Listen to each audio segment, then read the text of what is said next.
Good evening. Endurance levels are suspiciously low. I sincerely hope the rest of you are having a wonderful time. If you are curious as to why I am speaking like a robot, it is because I thought it would be funny and then halfway through executing the joke, decided it was dumb, so I stopped. But now we're here. Hi, everybody! I'm not sick, but I definitely did do something stupid. I had a lot of sugar today. Like not at any one point, but just like a little too much today and kind of over the last couple days. And for any of you who in the future would like to attempt to defeat me in single combat, a way to cheat is to simply just spike my food with too much sugar. Because if I have a lot of sugar, my body just gets like weak at the end because it's like, please stop, please. We crave vegetables and fruit. Um, yeah. So I'm a little. I am. Let's go down the list of status effects. We've got. I am a little tired. Dealing with. I don't think it's a sugar crash, but it's a sugar something or other. Maybe it's a sugar crash. I don't know. And one of my roommates is sick, so I've been like fighting that up. I'm like, that's not normally a problem for me, but when I'm stacking all these other status effects, it does not normally go well. But anyway, hello everybody. I hope you're all doing well. Um, 12k channel points. I'm pretty sure I got it. I should probably go back through and like make make the channel points not bad. I don't remember what's there or not. Let me just take a quick peek. Boo, boo, boo, boo, boo. Yeah, I think I pretty much took out every single one of my custom ones because they caused me physical and mental pain. You will never use them, and I appreciate that. Anyway, um, fun little thing we get to do today is we get to play Photography Simulator, otherwise known as I almost called it Cooking Companions. I'm doing fine. I'm not tired. I am fully and 100% capable of streaming. Anyway, we're going to play Corpse Party, which is not called Photography Simulator or Cooking Companions, and is not about cooking or photography, really, although photography has a pretty big plot point. I would like the game to open, if it would so please the court. Cool, it's opening.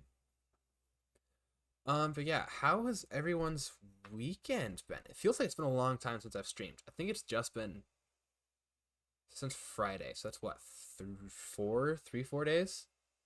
Currently home alone, just questioning life. Ooh, this game is the perfect game to be playing while you're home alone and questioning life. Leaves drawing me deep while I wait and we won't accept that you're gone.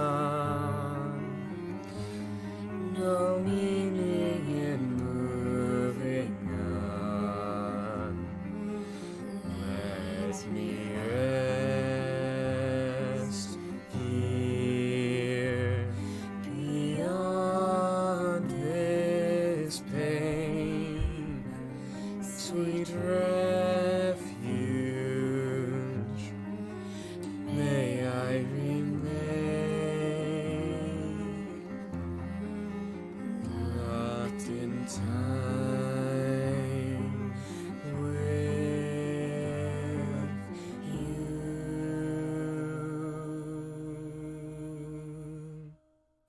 Come,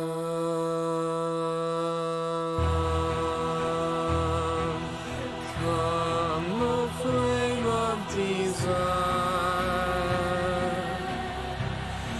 of lilies and ice. Oh my gosh. Wait, is that? Fill me, kisses chill, entice me, beautiful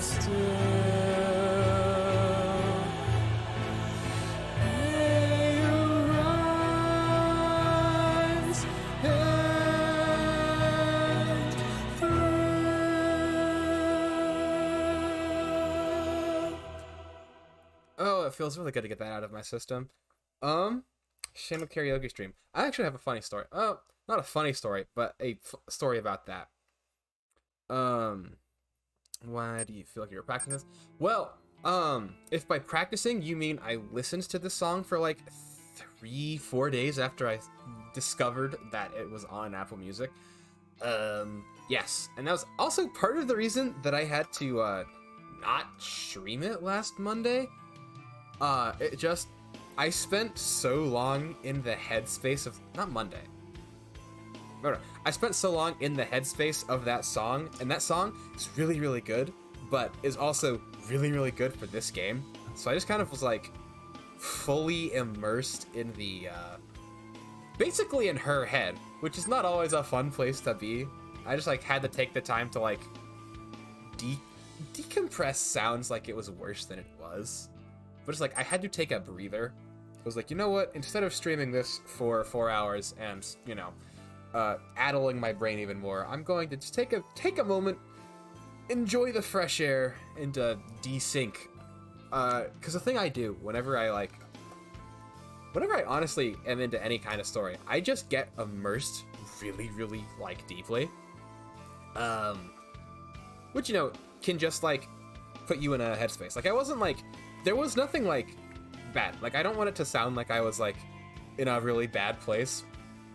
It was just like I was in the headspace of this game and I was like, I kind of want to take a breather. But yeah, I did listen to this song a lot though, and I just like it a lot. It's just really, really good. If I remember correctly, the last thing we did was we were talking to Aoi. We can check the log. Yeah. But yeah, I noticed when I was watching the thing that the person with the mask standing over the body that was dead with a knife, I think that was Aoi. I don't know for certain. It could have been, not Noriko. It was not Noriko. It could have been, what's her name? Tomoe. Or it could be someone completely separate. I just like, I looked at it, I'm like, wait a minute, that build, that's very similar to,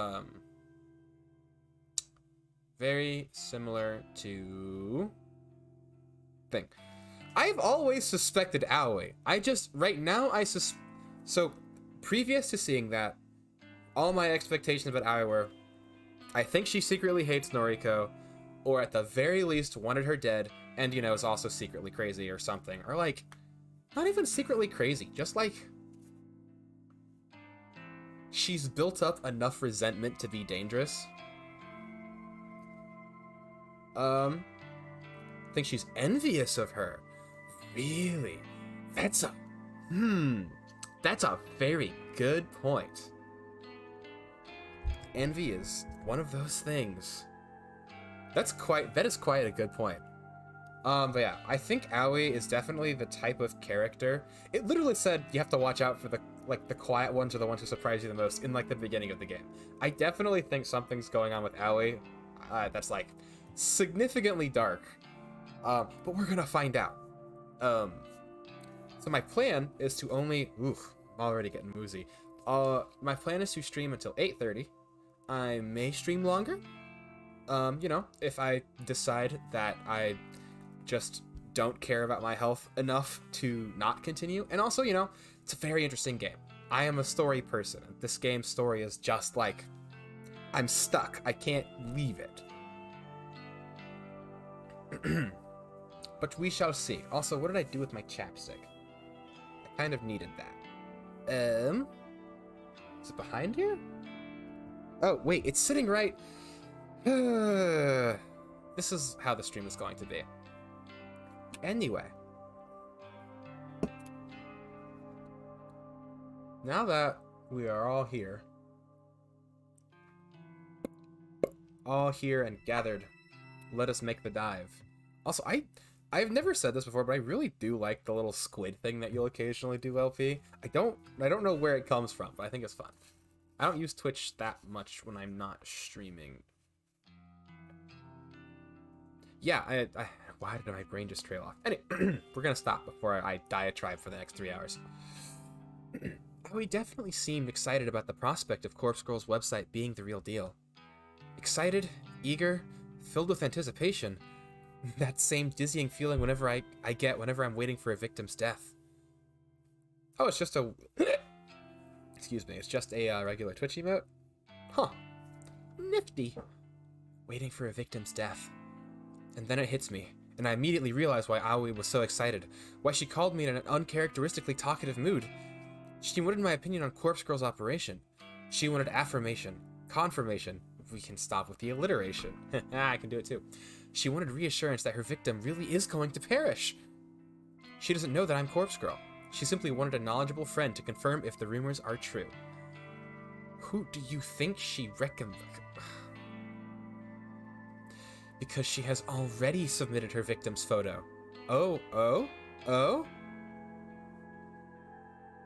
Took Kuma's hat, looked at me and said, I am Kuma now. Did you say it in the captain voice? Did you say it into captain voice? He? Who's the latest one we got? Oh, she submitted the guy. Oh, she thinks she submitted the guy. Anyway. Throwing my handbag to the floor, I grabbed my laptop from the bed. It's right where I left it before falling asleep. I booted up and logged into Corpse Girl's website. The little blinking notification that I dream about seeing greets me. 3 new requests. Oh, mother of Perseus. 3 new requests? He said, okay then. Now you poke him. For good measure, you just poke him. How? Just a little friendly poke. Little boop, boop. I can't believe what I'm seeing. I quickly queue up the photos to download. It's the day. Oh no! Oh, what? Hold on. Okay, so my timing was off. I did extend it longer than it needed to be. We are today, or well, not today, but like, we are within the time frame of catastrophe. Wait.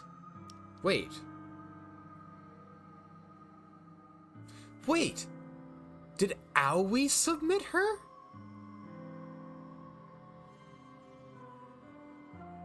Oh gosh, okay.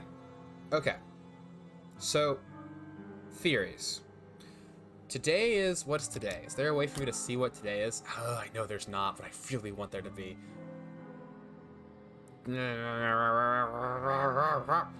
Okay, that was your theory? Well, I didn't think Aoi submitted her, but like, now that I think about it, it does make sense, because it seems like a weird thing. Taking my detective title away? I wasn't in detective mode! I was not in detective mode. Okay, you know what? Okay, anyway, so that on the first stream of this game, yeah, I remember that, and I remember saying, but it doesn't make sense because there's no reason for her to, have done that. But like, maybe she's crazy and she was testing it on Emi. And then she told Emi about the site because she was coming to check to see if she died? That would explain why she was at the mall and ran into her when she was leaving. But that's assuming those things need explanation. Anyway, okay, we're gonna put a pin in Emi. So your theory is holding weight to you? I don't think I ever like actually thought about it. But like, now that I suspect, maybe I was just a little starstruck that it was the Rem voice actress, whatever. Anyway, we're gonna put a pin in Emi. Emi's is a little complicated. But these two, I think I know who submitted these two. I think the person who submitted these two was Noriko's sister. Because she's planning to, use them to help her frame Emi and steal money. Because it makes no sense. Is it normal to not understand what's going on? Yes, no, kind of. I can explain everything. Basically, these 3 characters are from the prologue of the game. So Pink, Brown, and someone who's not on the screen who has black hair. All of the names I do not remember.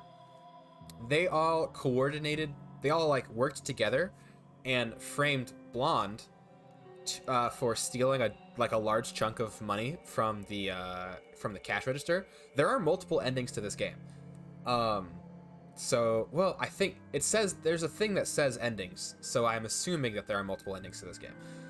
Um, but yeah, I am really enjoying this game. It is very intense though. But anyway, so they all three coordinatedly framed her for thievery, got her fired.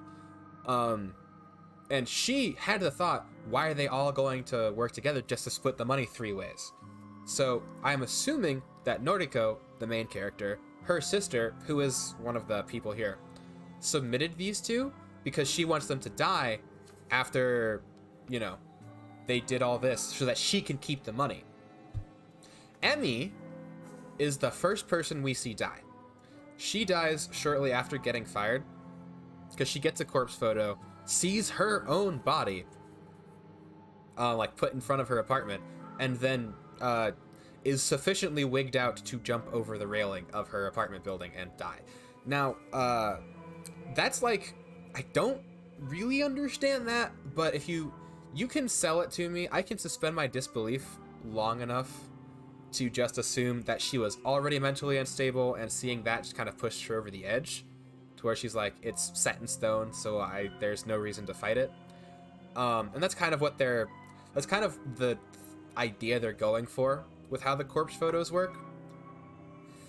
Yeah. But, oh my gosh. This is crazy. They're all female, so that rules out my theory that Aoi has requested the death of the guy harassing her. I suppose she really was just excited about the prospect of the website, but hadn't actually gone through with anything yet.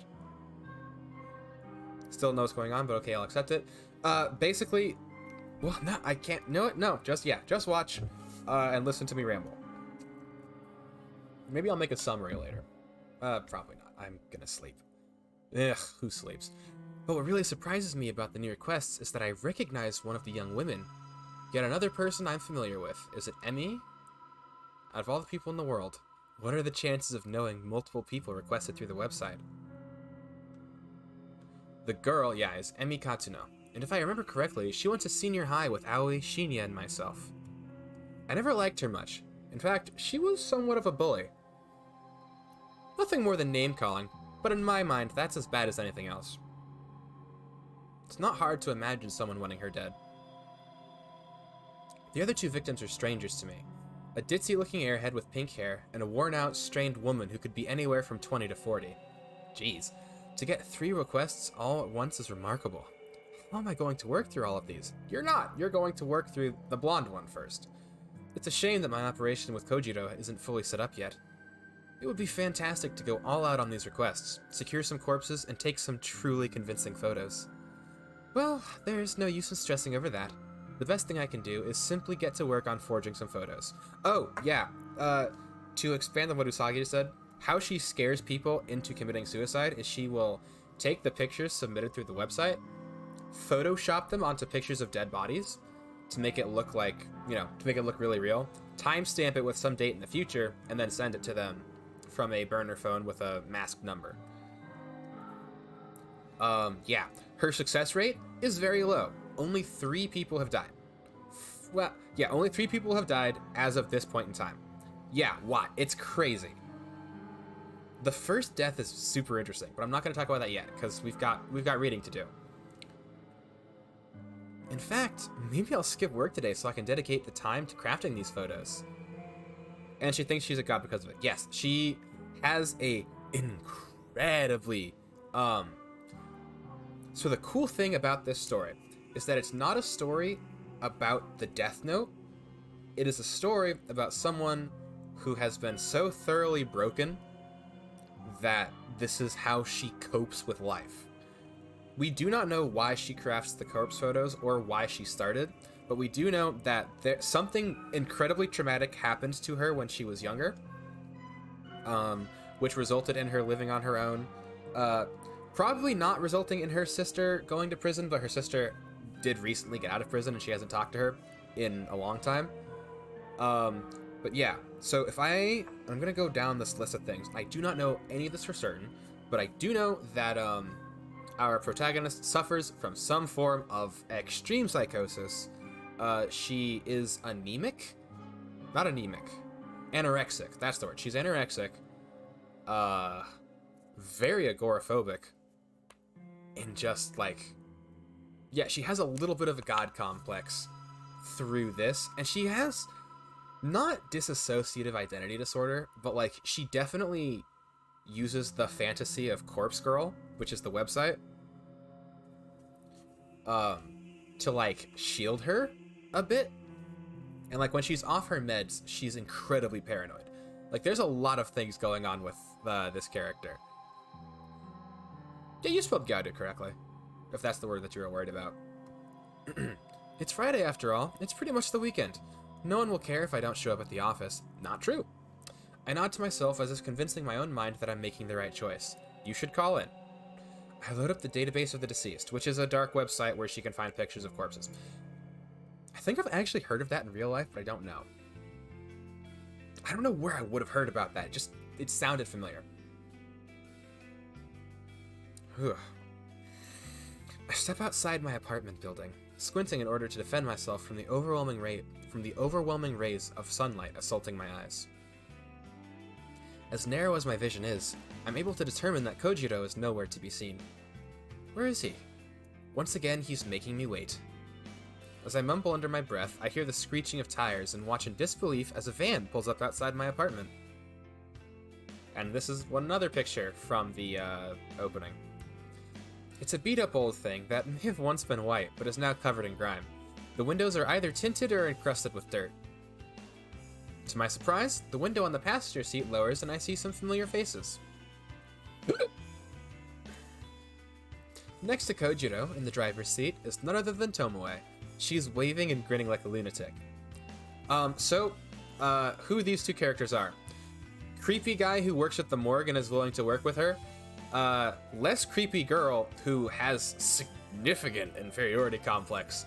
Who feels indebted to Noriko because she indirectly killed the boss that was abusing her boyfriend.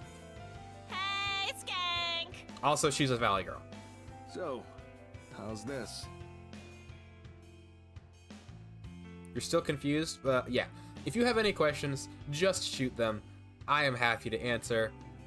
And you know, Twitch likes it when there's words happening.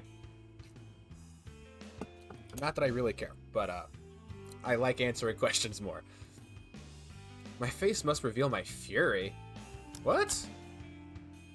Where did you even get this piece of shit?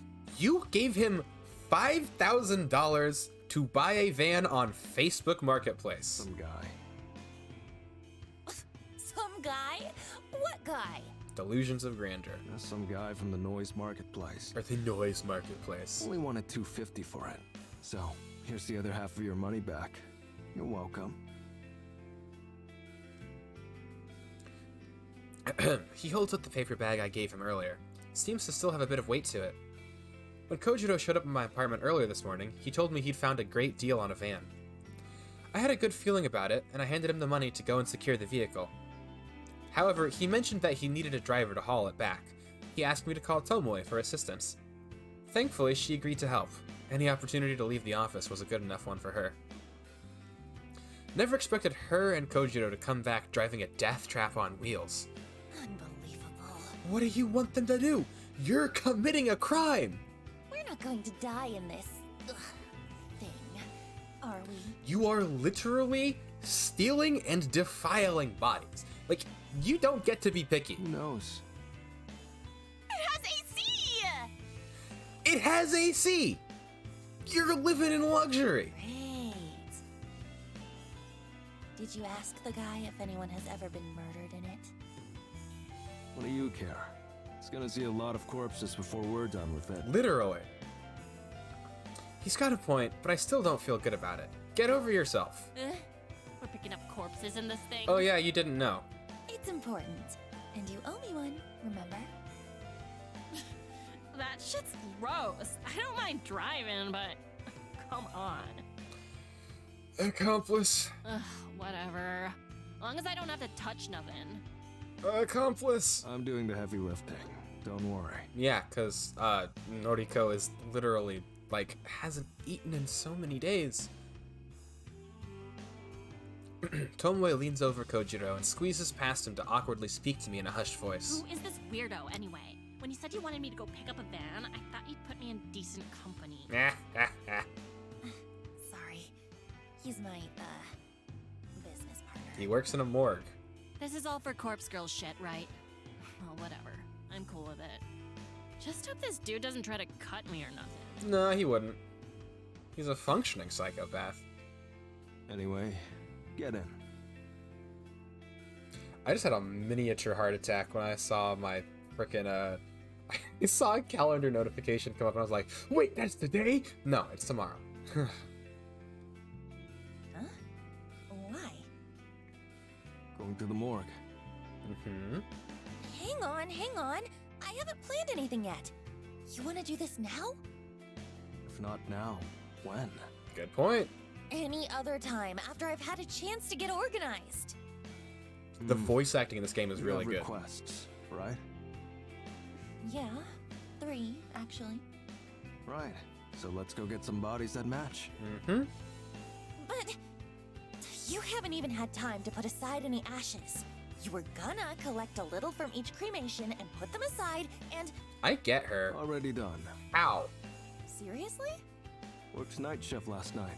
Got like 3 or 4 canisters saved up. How many cremations were you running? You said you've got 3 requests? Well, how convenient. But... Ooh, can't drop that. This operation was your idea. You want to do it or not? Ugh. I'm just not ready. Kojiro thinks he can just rock up to my place and take me to the morgue? Somewhere I've never been? Yeah, agoraphobia. I've had no time to prepare myself, no time to even think about it. Visiting the factory yesterday left me feeling pretty exhausted. Having to tackle another new place today is simply too much to ask. I told you I'd guide you through the process, right? There's nothing to worry about. You don't understand. I've never been to the morgue before. Come on. Tomoe shoots me a quizzical look from behind Kojiro. You nervous?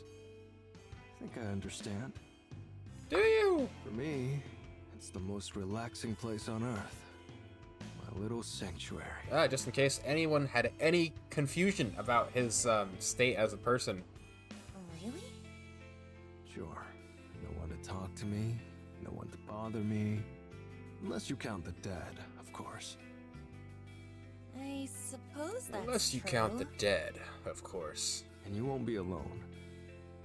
You've got me and this chick. It's Tomoe. Thank you very much. Right. Sauce. Oh, I just noticed that they would like highlight whoever was speaking. That's cool. I took a deep breath and braced myself for the next thing I'm about to say. Okay. Let's go. Kojiro was right. Everything will be okay. I need to get used to going to the morgue. It's a new place, but it's going to be essential. I tell myself that this is all for Corpse Girl. For me. For us. Kojiro pulls the van sliding door open, and I take a careful step inside.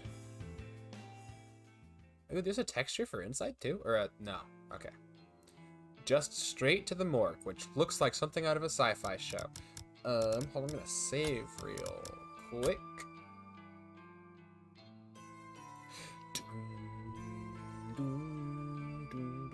Hold on. Give me 1 second. I'll be right back.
What did I say? I'm right back.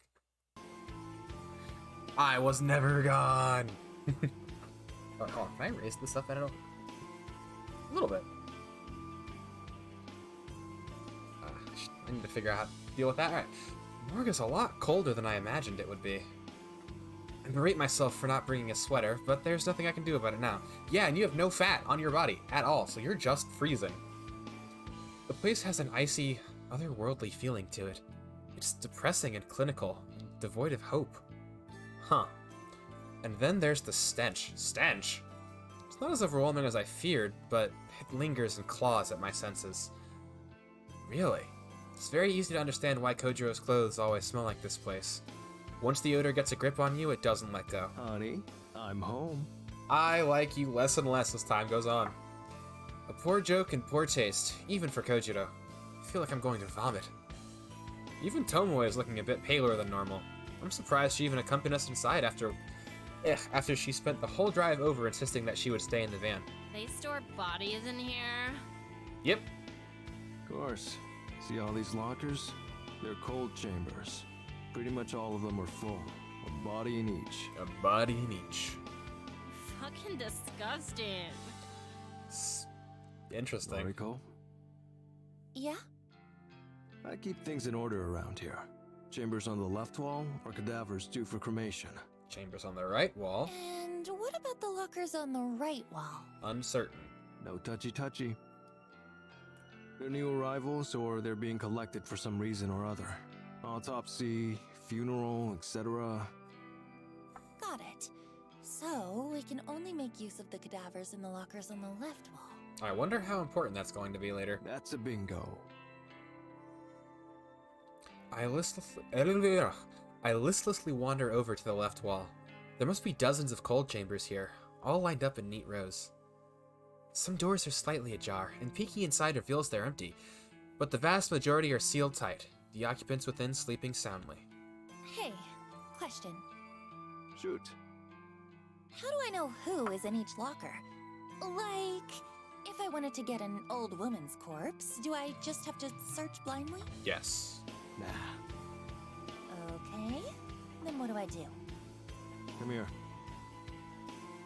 This man has them organized by genre. He taps on a little panel into the wall and a shelf pops out, revealing a keyboard and mouse. Familiar with databases? Yeah? Somewhat. Perhaps all my data entry experience at Temujin will pay off here. It's pretty simple anyway.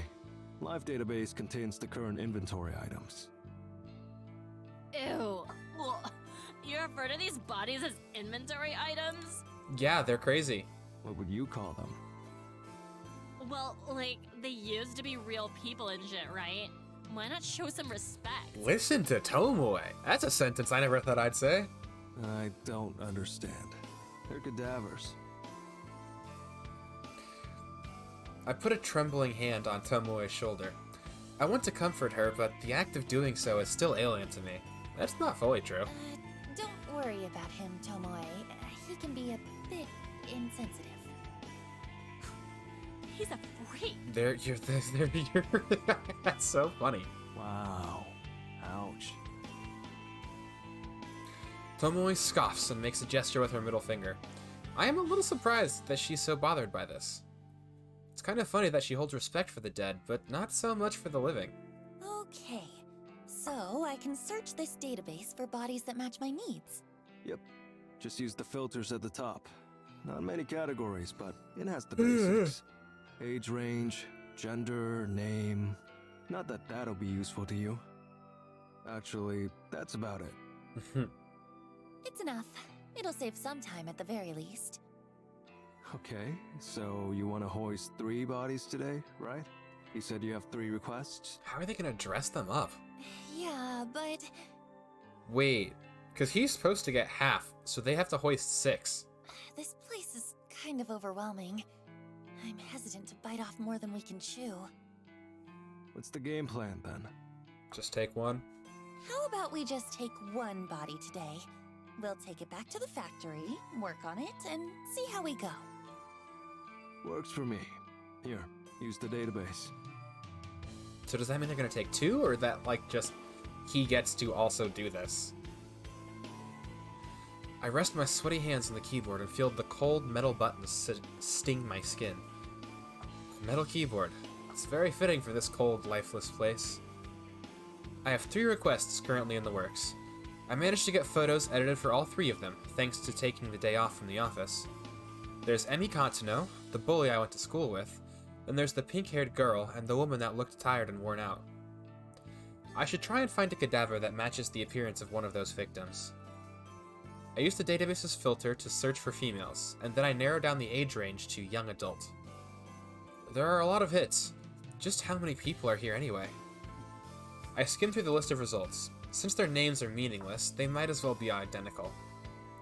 But the column of data containing cold chamber identification codes is interesting. I point one of the results out to Kochiro. Hey, how do I know what these numbers mean? This one here is 64AB. This one is number 31AA. Pretty sure that's just where it is, right? Ah, okay. Letters correspond to location. First letter refers to left wall or right wall. Second letter refers to top row or bottom row. Okay. Give me an example. Okay, this one? Number 64AB. The A means it's on the left wall and the B means it's on the bottom row. Left wall. That's the side I can choose from, right? The body's due for cremation? Yep. Huh. So I could grab number 64AB if I wanted. Up to you. But this one here, let's see, number 98BA. Could I grab that? This feels like something I'm going to need to remember.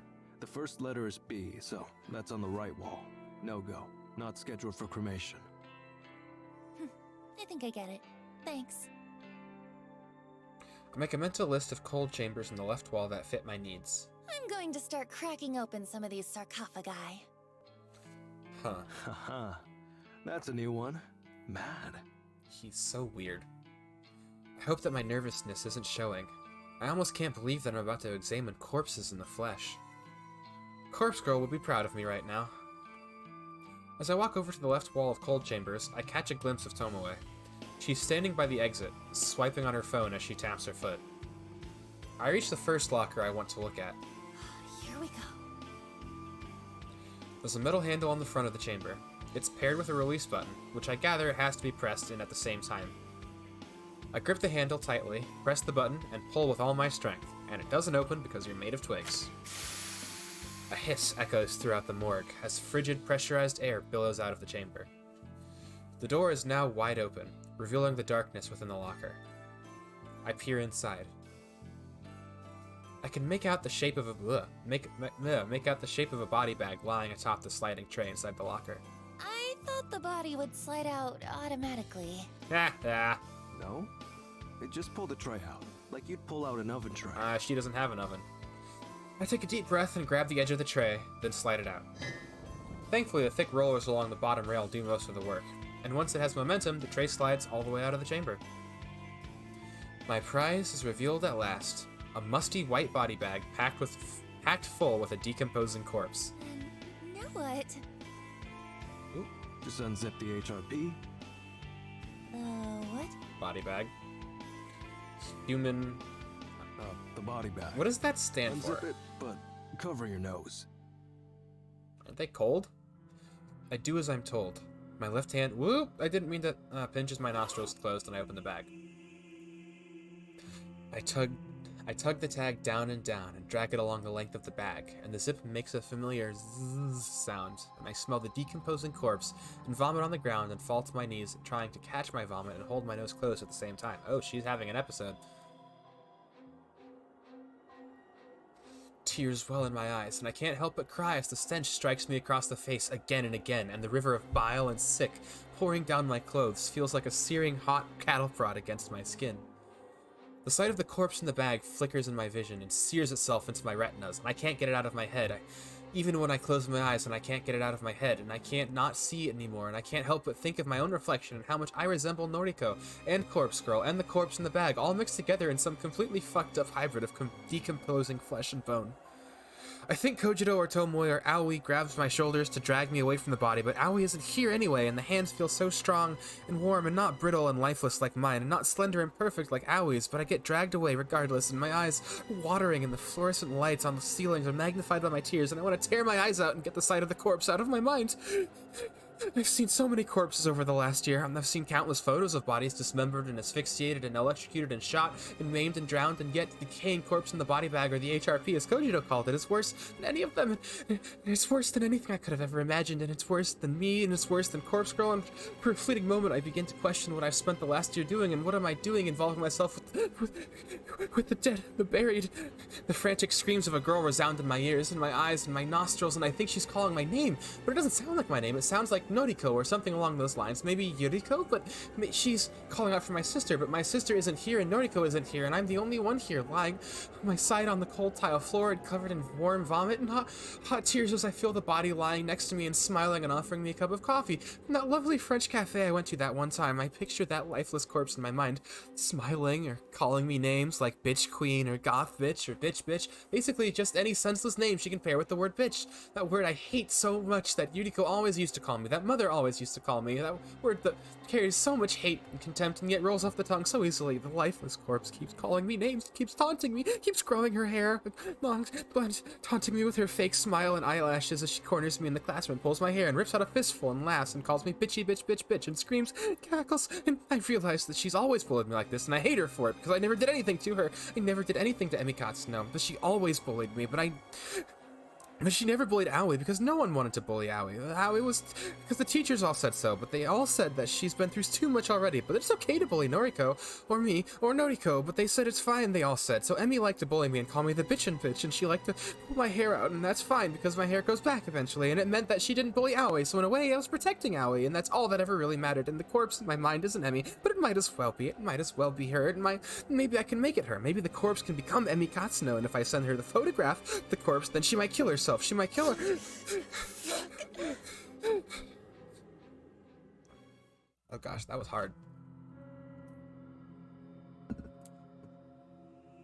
My neck cracks loudly as I sit up straight. I blink a few times to clear the tears out of my eyes, and the vision and the worried faces of Kojiro and Tomoe appear in my vision. You okay? No, she's not okay. What the fuck, Noriko? I spit the remnants of vomit out of my mouth. I'm fine. You don't fucking look fine. You chucked up all over the place. She'll be right. Seen this kind of thing before. What's it called? Corpse shock? What do you mean? Please let it be called corpse shock. Pretty normal to react like that to a decomposing cadaver. Surprised you're okay, Tomo? It's Tomoe. Shit. Yeah, I'm fine. I don't like him, but I've seen corpses before. Oh, have you? Well, I thought Noriko had too. Just pictures, I guess.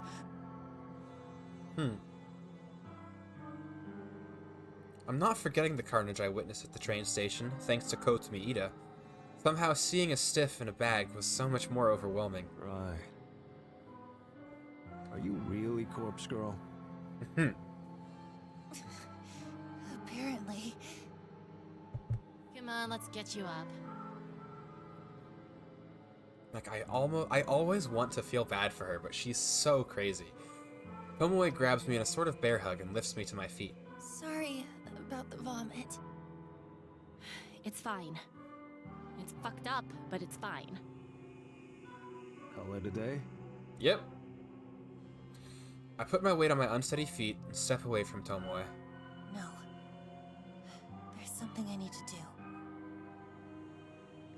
I stare straight at the corpse in the body bag.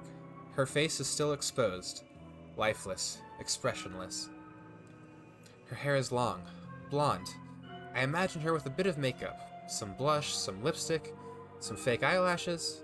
Whoever this was, she's exactly what I need for my next victim. That worked out well. It did, apparently. Can we get her into the van? Okay, I'll grab a trolley. Tomoe, give me a hand? Ugh, if I have to. I nod and whisper a small thanks to both of them. Still a little groggy and unstable, I make my way to the morgue's door. I'll wait in the van for now. I need to take a moment to restore my energy. The real work will begin when we get to the factory. And they're out of there.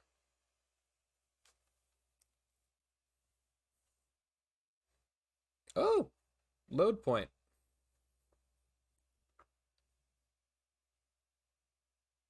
We arrived at the factory after a brief pit stop at my apartment to collect my makeup kit. Kojiro managed to fix the lock on the front entrance, meaning we didn't have to try and shimmy a cadaver through the side window. He even found the proper key for the place on one of the rusted workbenches. Ugh. Tomoe helped to drag a workbench to the center of the factory floor, and we hoisted the cadaver on top of it. Kojiro unwrapped it from the HRP, which he explained simply meant human remains pouch. That's cold. Staring down at the body before me, I now begin to wonder why I freaked out so much at the morgue. It's just a body, a lifeless thing that was once somebody, but now has no meaning. It's kind of gross, but it's not really that bad. Ugh. I'm glad you've come around, but I still don't want nothing to do with it. Right, so we're here. We got your body. What now? I fetch my makeup kit from the floor beside the workbench and place it next to the corpse. We're going to make this body look as close as possible to this girl. I flash my phone at Kojiro and Tomoe, showing off the photo of Emi Katsuno that was submitted to the Corpse Girl website. Right. But why? Because then we can photograph it and convince the victim, Emmy, that it's her own dead body. Why? Asking the real questions. I furrow my brow. Kojiro coughs in an attempt to hide his laughter. That's how Corpse Girl does things. I don't know. Sounds like a shit plan. We went to all that effort to steal a dead body and you just want to take photos of it? Bingo! Look, so far I've done everything with photo manipulation. And sometimes it's successful, like with Akane Tsurumaki. That bitch? Mm-hmm. It convinced her to kill herself. But I'll admit that it hasn't worked so well on Corpse Girl's other victims. In a little over a year, you have killed 3 people. Yeah, that's not great. So you think repeating the same thing that don't work over and over again will eventually work? Oh, hey, what's the definition of insanity again? I mean, not the actual definition of insanity, but that, philosophy quote. She's got a point, Noriko. Mm-hmm. Corpse Girl doesn't have the best track record. It's almost like you can't magically Maybe kill something people. has to change. But what? This is the way I've always done things, and... I hang my head in defeat. I don't know what to do. I spent all morning crafting fake photos of my 3 victims, but for what purpose? They're not going to convince anyone to kill themselves. And now I'm standing here in the factory looking at a corpse that I want to decorate as Emi Katsuno, just so I can take photographs of it. And there's no point in doing so. I already crafted the photo of her death, so why am I here? What the hell am I doing? You two are right. I can't keep going on like this. I've already crafted a photo of this victim's death. So I really don't know why I let it get so far. I guess I didn't truly think we'd pull this off. I kind of just went along with Kojiro's suggestion to go to the morgue.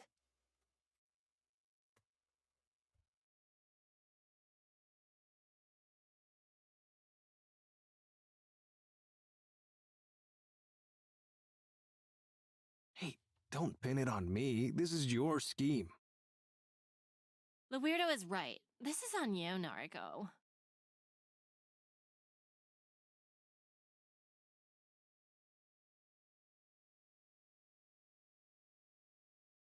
Here, give me your phone.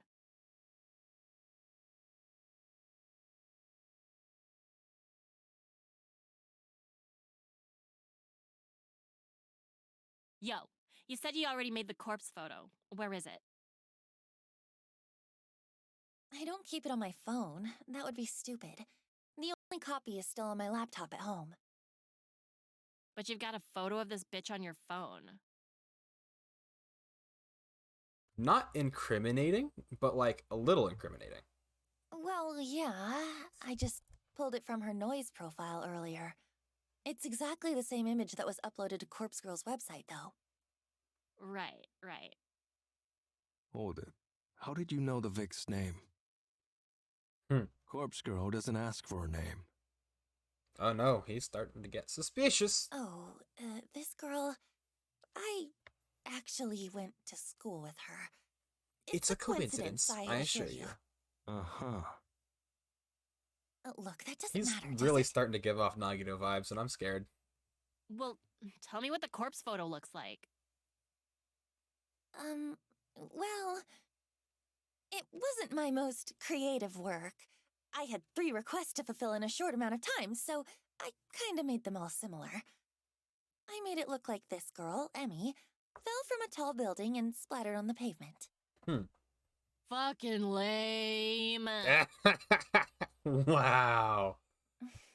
Yeah. Imagine getting critiqued for your corpse photo. Why did you want to know, anyway? That is a good Well, I question. got an idea for you. I'm so much more terrified of Tomoe I know, now. I'm just the driver and all, but you've dragged me in this far, so at least let me make a suggestion, Kay? Okay. Okay, go ahead.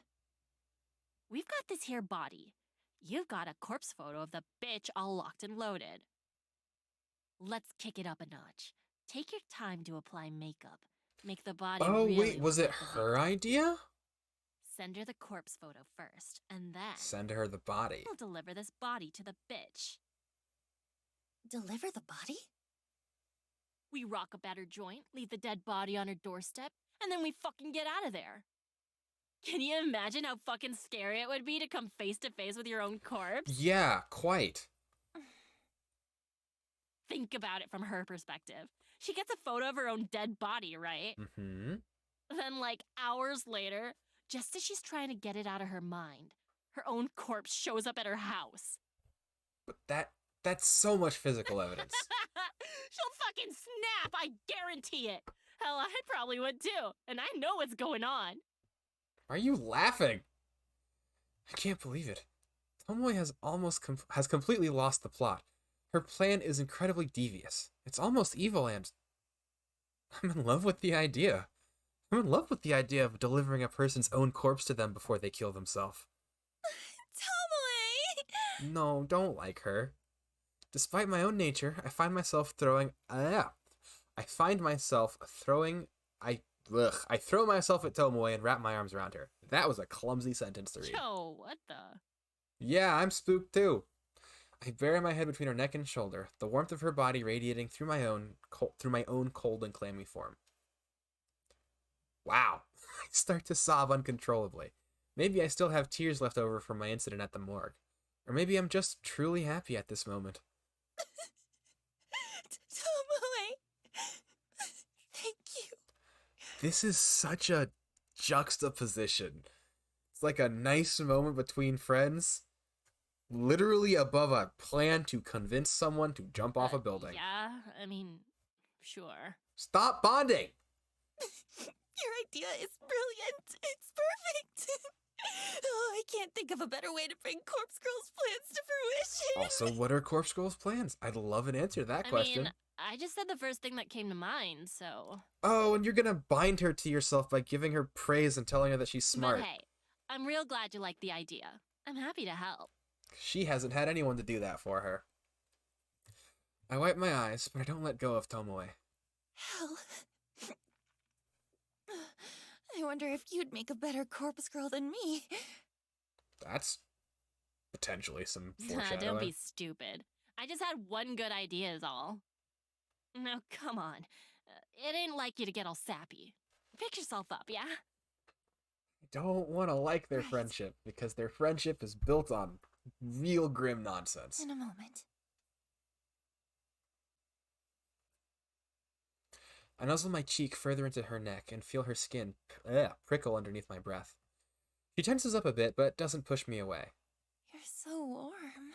You are just dying of starvation. Jeez. Come on now, we've got work to do. Okay. Please eat something, and then get help. I reluctantly step back from Tomoe and wipe my eyes. She's a little red in the face. She ruffles the collar of her shirt and fans her face. He never had a girl cling to me like that before. Better not tell Shinya in case he gets real jealous. Kojiro is silent. He seems to be simply observing the moment. Oh gosh, Kojiro is probably gonna kill you, isn't he? I take a second to compose myself.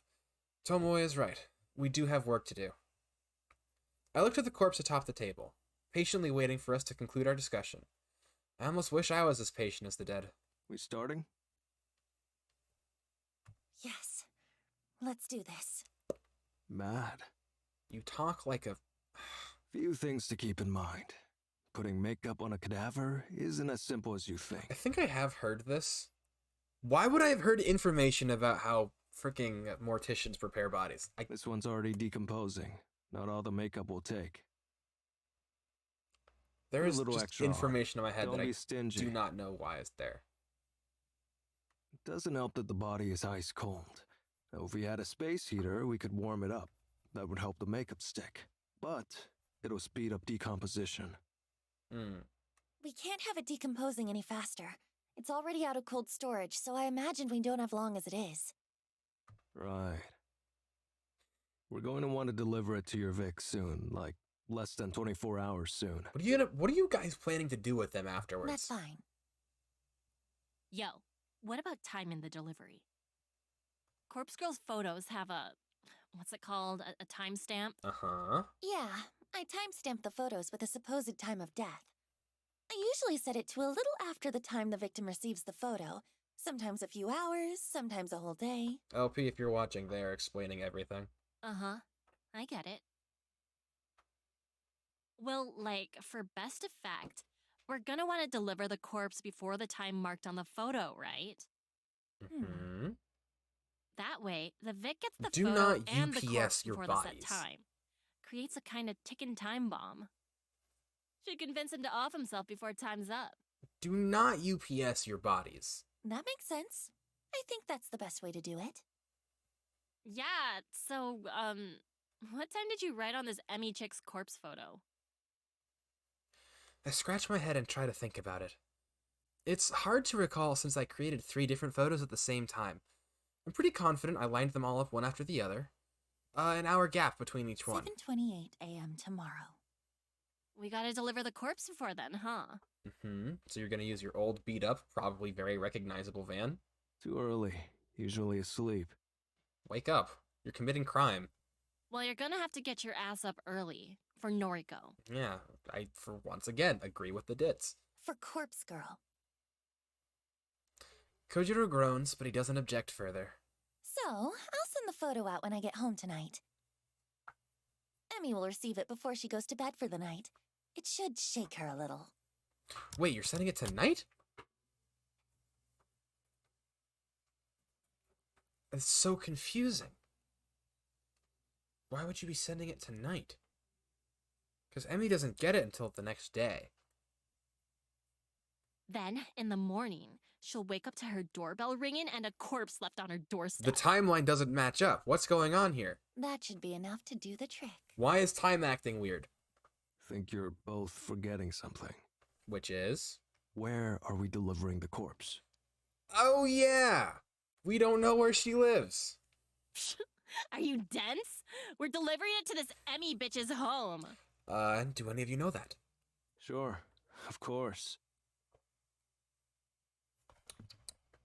But where does she live? Got her address? Nope. Oh, You're not about to lift it from noise, right? Ah, shit. A hole in the plan. A massive flaw that we completely overlooked. Our stunned silence is the only answer Kojiro needs. This whole thing is a bust. Just because you don't have a piece of information doesn't mean you can't get it. Why am I advising them on how to commit Kinda crime? disappointed in you, Noriko. Get over yourself. Thought Corpse Girl was some mastermind. Some genius worth worshipping. I don't have a response to that comment. Bile begins to rise in my throat as a pit opens inside my stomach. Turns out everything so far has been sheer luck. Wow, you're just kind of being mean. Well, I'm out. Use the factory if you want, but I'm not sticking around. Kojiro waves half-heartedly and walks away. I can't say anything to stop him. My thoughts are frozen, locked in place, chained down by humiliation and anxiety. Hold up just one fucking second. Alright, Tomoe. Of course, Tomoe never fails to grab somebody's attention.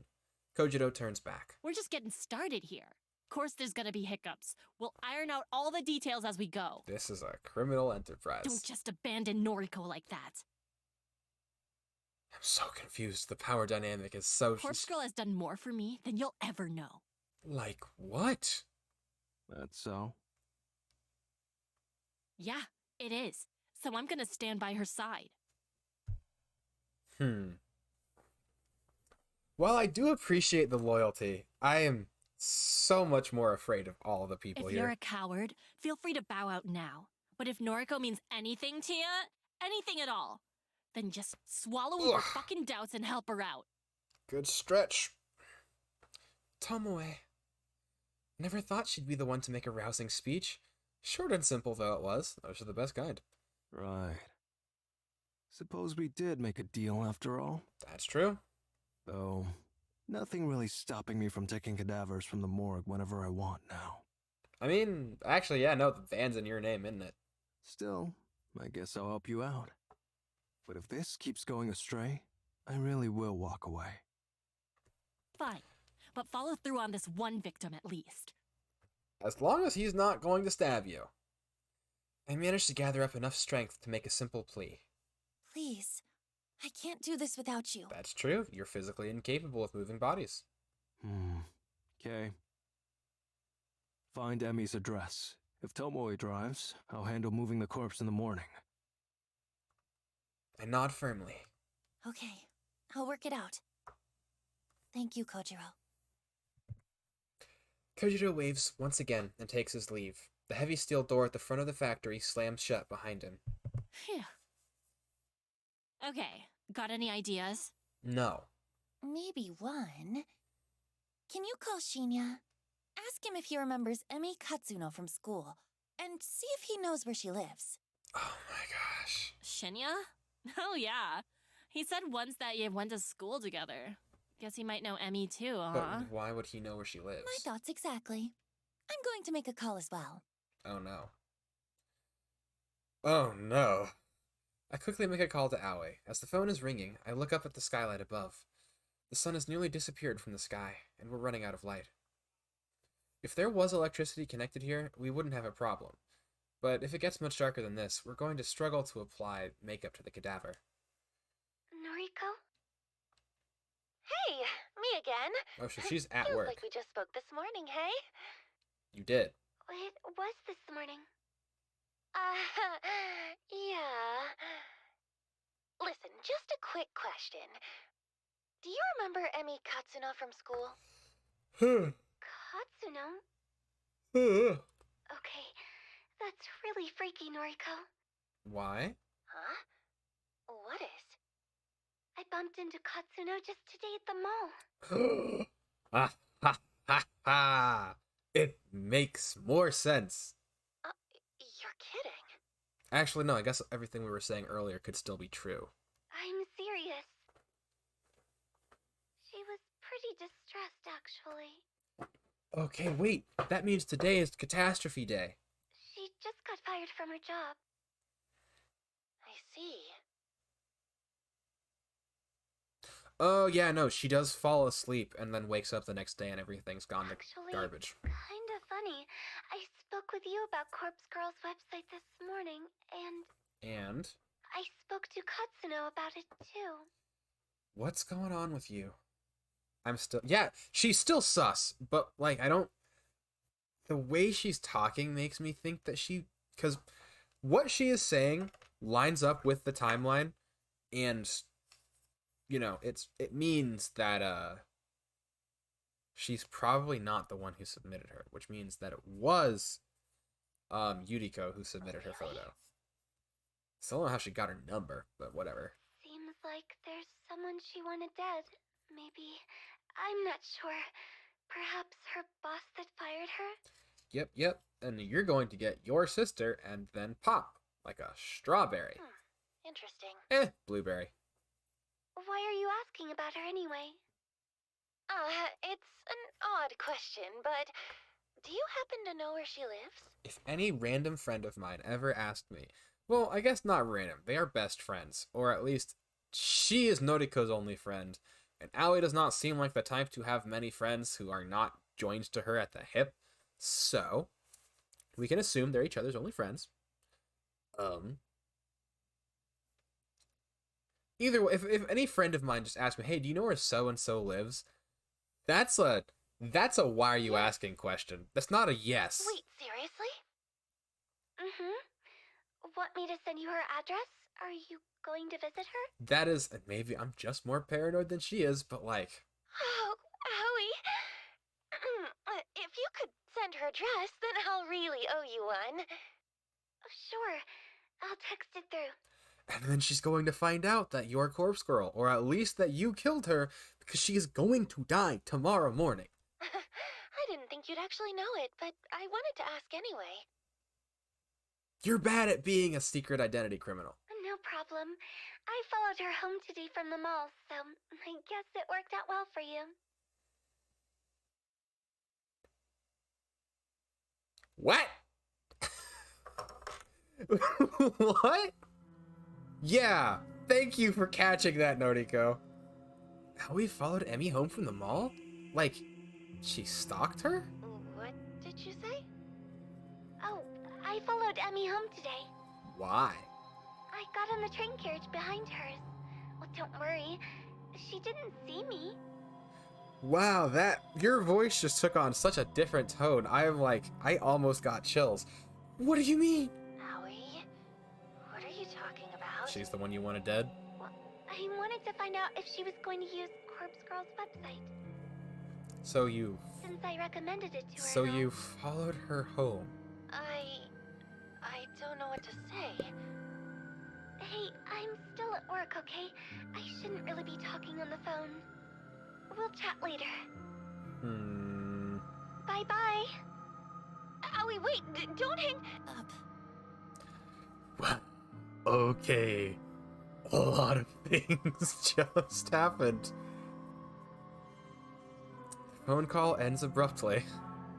I am baffled by the fact that Aoi followed Emmy home. Can't quite figure out what it must have been going through her head at the time.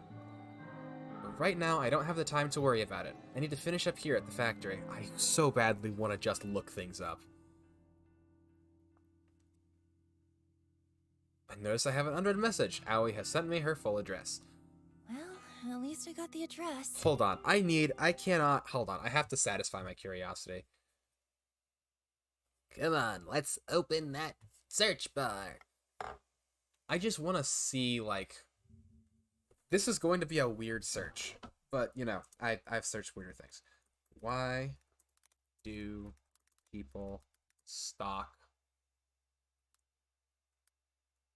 other people? This is a terrible search. There's so many reasons.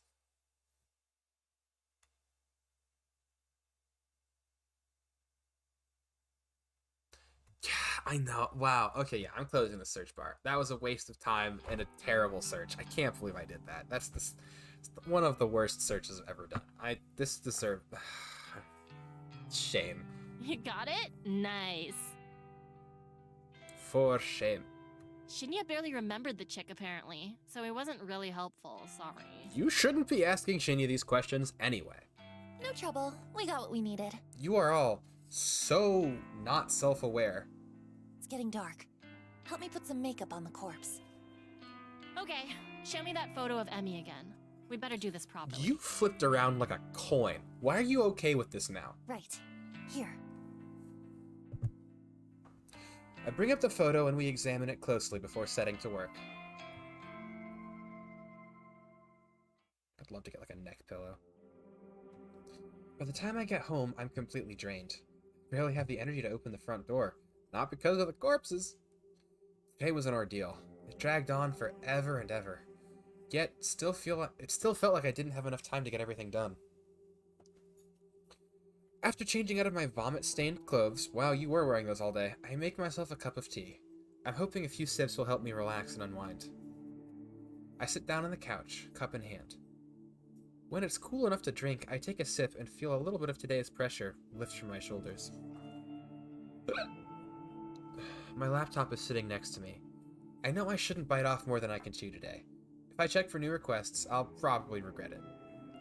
I unfold the laptop and navigate to Corpse Girl's website. One new request. Shit. These are really beginning to pile up. I can't restrain myself from opening it.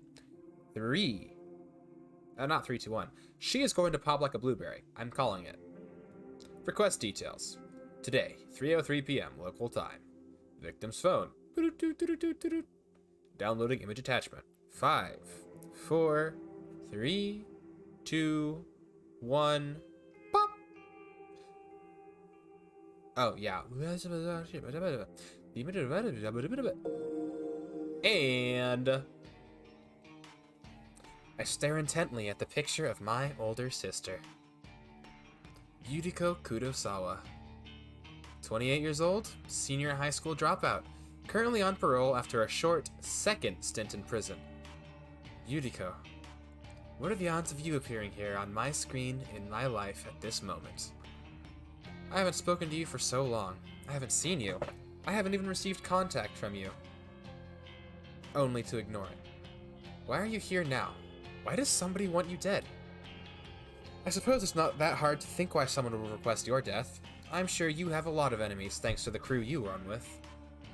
But for someone to actually use Corpse Girl's website to request your death? It's coincidental. Too coincidental. Just like everything that's been happening lately. Yuriko, I hate you so much. You abandoned me when I needed you.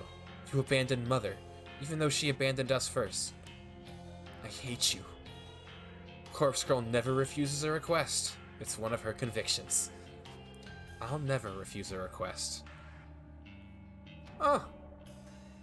I mean, this was the second thing that was going to happen. I close the laptop's lid and rub my eyes. I'm tired. I'm so fucking tired. Please, eat something. Meat in Italian. Eat anything. I am actually Dead. genuinely concerned about you. Splattered in the flower bed. Probably matches the photo you sent. Wish I'd seen that. It's been destroyed at this point. Thanks, Kojiro. And thank Tomoe for me. I mean, I guess it still does exist in, good stretch. It still exists on her phone. You can salvage that. No prob. Where are you, anyway? Parking lot across the road. Perfect view of her apartment. Yep. And if you're ever seen at any other crime scene, anyone who is observant enough will be able to put one and one together and get ? People are coming outside. Oh, you watched her jump? Must have heard the splat. Mad. You're so terrifying. We better gun it. Don't gun it. See ya. Okay, bye. I hang up the phone and a smile fights its way across my face. Emi Katsuno is dead. She killed herself thanks to the trauma of discovering her own corpse at her doorstep. Even though I forgot to send the corpse photo last night, that body... Oh, wait. That body will be listed in a corpse registry as having been cremated.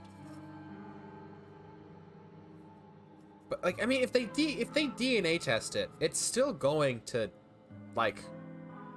It's still going to come up as that person. Like, they're going to search a database of, like, deceased persons, because it's a body. Wait, what'd you nearly screw up? Oh, did you?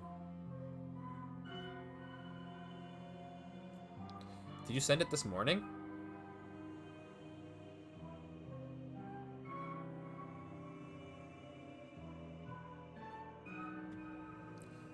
Huh. Ah, yes. You sent it after you woke up. Emmy would have received the picture only an hour before the time marked on it. It was a close call. A very close call. But I can't help but wonder if it worked out in our favor. Kojiro and Tomoe rushed over to her apartment to deliver the corpse. It was on an entire trolley. That's not quiet or stealthy. Forcing Emmy into a confrontation with the photo, an imminent time of death, and then the delivery of her own corpse, all in the space of an hour, worked to our advantage. Worked so well that I'm starting to consider making this our regular mode of operation. You should not do that. I glance at the burner phone atop the coffee table. Since Emmy is already dead, there is no point in me waiting 24 hours to discard it. I'll get rid of it right away. After that, I'll have to figure out what to do about the other remaining requests. I still have 2 photos of victims that I crafted on the same day I made Emmy's photo. With all the urgency of plotting Emmy's demise, I didn't have a chance to send them. I'll have to edit them a bit, because the timestamps now are out of date, but that's okay. It's a quick fix. And then there's the request for Yuriko Kurosawa. I'll need to deal with that too. Eventually.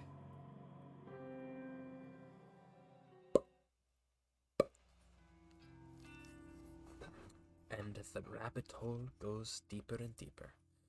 A quiet morning at the library is just what I need to escape from the chaotic whirlwind that I've been trapped in for the last few days. Or weeks. The place is silent, as usual. There aren't many people around. I manage to find a seat in my favorite reading nook, and I leave my belongings in a chair to save my spot while I browse for a book to read. I can't bring myself to continue reading Strange Flower right now. Reading a book about corpses while trying to take a moment away from my own life is just not going to work for me. I scan the bookshelves and look for something light to read, like torture methods from medieval Europe. Am I in the mood for a comedy? Probably not. Fantasy adventure? Maybe, though that's never really been my thing. Biographies are out of the question, so are history books. I can pretty much dismiss any nonfiction straight away. I'm just not in the mood. So, what should I read? Thumb through a couple of trashy romance light novels. What? The covers look appealing, with attractive characters smiling and holding each other and falling in love. But the content within each one is utter crap. A housewife looks for love after her husband vanishes. A vampire lord seeks his vampire queen. A college student falls in love with his professor only to find out she's his— No! That just jostled my cord. Okay, there we go. Only to find out she's his long-lost sister. They're not letting us forget this is Japan. It's all drivel. I could write better stories than these. But maybe everyone thinks that's way. This is true, everybody does think that way.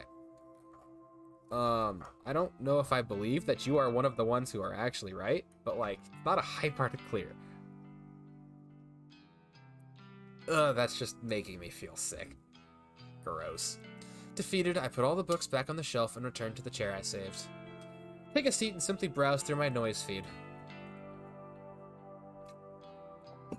A few photos from acquaintances, comments on the weather, a short essay on human rights, even a poem written in poor, broken English. Just write in Japanese. Trash. All of it. I used to love this inside look at other people's lives. I lived for it. Thrived on it. I used to be aroused with the slightest glimpse inside someone else's life. I couldn't go more than a few hours without browsing noise. But now, something is different. Something inside me has changed. I want to say that I've recently become cynical, jaded, but that wouldn't be accurate. I've been this way as long as I can remember. The appeal of voyeurism just isn't there anymore. My growing ability to manipulate their lives and deaths just ruined any pleasure I once gleaned from simply spying on them. I need more people to die. Maybe then I'll find satisfaction. Ecstasy. So, a development is she is going to kill someone hands-on. Maybe she'll start eating food. Release.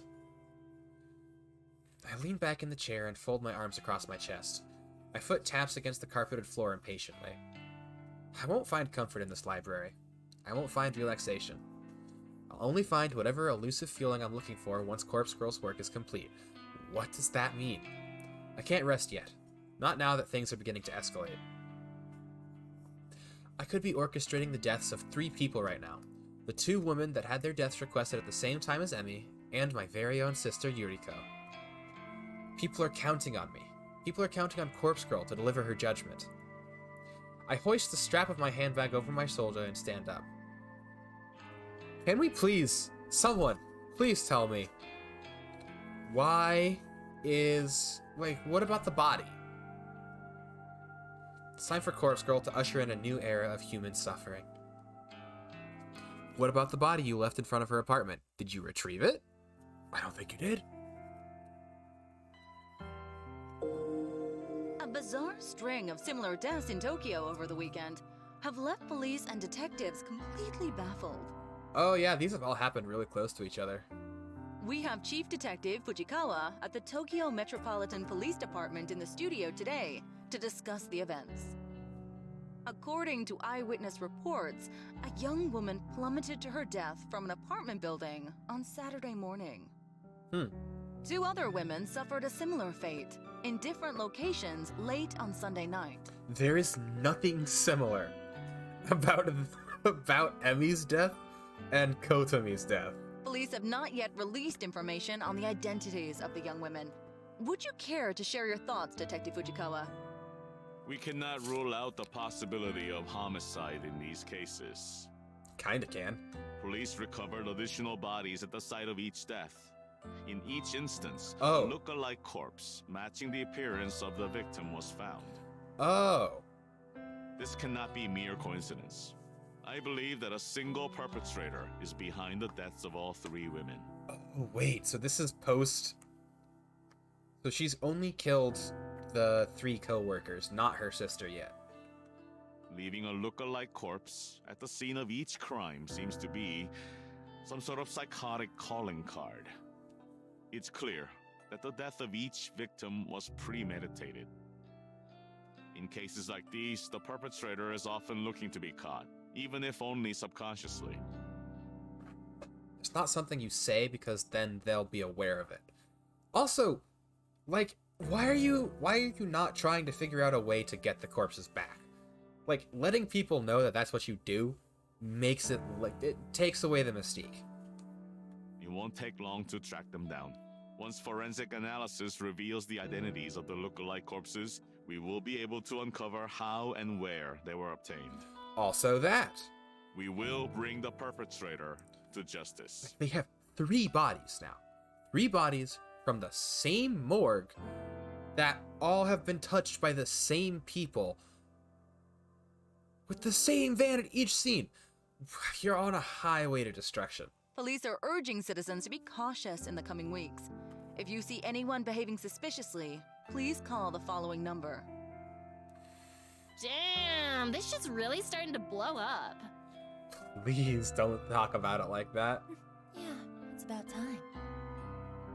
3 deaths in 1 weekend. Corpse Girl is on fire. We are Corpse Girl.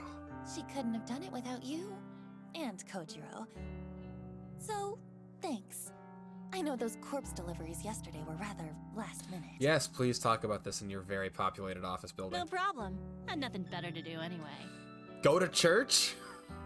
I've still got 1 victim ready to conquer, but I'm not sure when to go through with it. What's the issue? Let it cool down. It's someone I know. So? Didn't bother you when we stuck it to that Emmy chick. This is a little different. Just say it. It's my sister. Yo, hold up. You've got a sister? Apparently so. Mm-hmm. Yuriko. She's older than me. Shit. And like, someone requested her death through Corpse Girl's website? Mm-hmm. Seems like it. You missed it when they went over Emmy's death? Yeah, so basically, I'm just gonna see if I can find the news report. Yeah, so it went from it's time for Corpse Girl to usher in a new era of human suffering. Why is Emmy's? Oh, we're up to the prologue part. Yeah, we are just now past. We're actually a little past we are past the weekend the prologue took on. So she's killed all 3 of them except her sister. Hold on. A bizarre string of similar deaths in Tokyo over the weekend have left police and detectives completely baffled. We have Chief Detective Fujikawa of the Tokyo Metropolitan Police Department in the studio today to discuss the events. According to eyewitness reports, a young woman plummeted to her death from an apartment building on Saturday morning. 2 other women have suffered a similar fate, in different locations, late on Sunday night. Police have not yet released information on the identities of the young women. Would you care to share your thoughts, Detective Fujikawa? We cannot rule out the possibility of homicide in these cases. Police recovered additional bodies at the site of each death. In each instance, a look-alike corpse matching the appearance of the victim was found. This cannot be mere coincidence. I believe that a single perpetrator is behind the deaths of all 3 women. Leaving a look-alike corpse at the scene of each crime seems to be some sort of psychotic calling card. It's clear that the death of each victim was premeditated. In cases like these, the perpetrator is often looking to be caught, even if only subconsciously. It won't take long to track them down. Once forensic analysis reveals the identity of the look-alike corpses, we will be able to uncover how and where they were obtained. We will bring the perpetrator to justice. Police are, yeah, whatever. Really want this game? This game is so interesting. I am so confused, though, because, like, the detective just said the thing. Not only do they have 3 bodies that all came from the same morgue that they can identify, the same van was also at all 3 scenes of the crime. Like, once they identify that the corpses came from the morgue, all they have to do is be like, hey, you're missing 3 bodies that were reported as cremated. How did that happen? I'm like, I'm certain there's some kind of security camera that can be like, yeah, there's this van that pulls up to the morgue office every day. Like, he works in a hospital. Like, it is a hospital morgue. It's so crazy. Jeez, what are the chances? I'm so curious to see how they get around that. If they get around that. It's like, they've forgotten they've forgotten the most basic tenet of, just all of this. Which is like, cover your tracks. Gracias for the lurk. Thank you for the lurk, Usagi. Yeah, I'll be here for a while. Well, think it over a bit longer. You might want to lay low for a while anyway. No kidding. Sounds like Shinya's dad is all over this case. And it's Shinya's dad. Wow, I forgot about that. Sorry? Shinya's dad? That detective guy, Fujikawa. What? He's Shinya's dad? And he's met you. Yep, friggin' scary guy. Had an awkward dinner with him and Shinya a while back. Wow. Probably didn't like you very much, did he? You know, I met him once before. Yeah, when you had a breakdown in the middle of a mall screaming, "I'll kill you." You did? He certainly was intimidating. But don't worry, we only met by chance. Had nothing to do with Corpse Girl. Yes, nothing. Alright, as long as he doesn't know your identity, you should be fine. Point of origin. Still, what's your next move? And there's one person who works in that morgue. Oh my gosh. I'll think over what to do about my sister for a little longer. Wait at least a week, please. But as soon as more requests come through the website, I'm going to fulfill them. I don't have the luxury of time. I can't just lay low like you said. You literally can. Sheesh, when did you grow a pair? I'm serious. I'm tired of lagging behind. Behind what? The other serial killers? Corpse Girl is on a winning streak now. It's up to me to keep it going. Okay, well, just let me know when you need me. You are so strangely cool with all of this. Thanks. I will. Well, back to work or whatever. I turn back to my computer after Tomoe leaves. 3 deaths in 1 weekend. Corpse Girl truly is at the top of her game. It was a bit of hard work, but in the end, I managed to pull through. Thanks to a bit of luck, of course. Yesterday, after returning home from the library, I had a sudden burst of inspiration. I ran a reverse image search on the photos of the 2 women that were submitted to Corpse Girl's website. It was pretty easy to locate their noise profiles thanks to that. I was kind of shocked when I saw that we all shared 2 mutual friends, Emi Katsuno and Yuriko Kurosawa. A bit of digging through their profiles revealed their names to be Fuyumi Amano and Manami Sachiko. They both worked at the same store as Emi. And my sister. It struck me that all of these requests must be somehow related, but that didn't matter so much. Tracking down Amino's and Sachiko's addresses wasn't as difficult as I'd feared.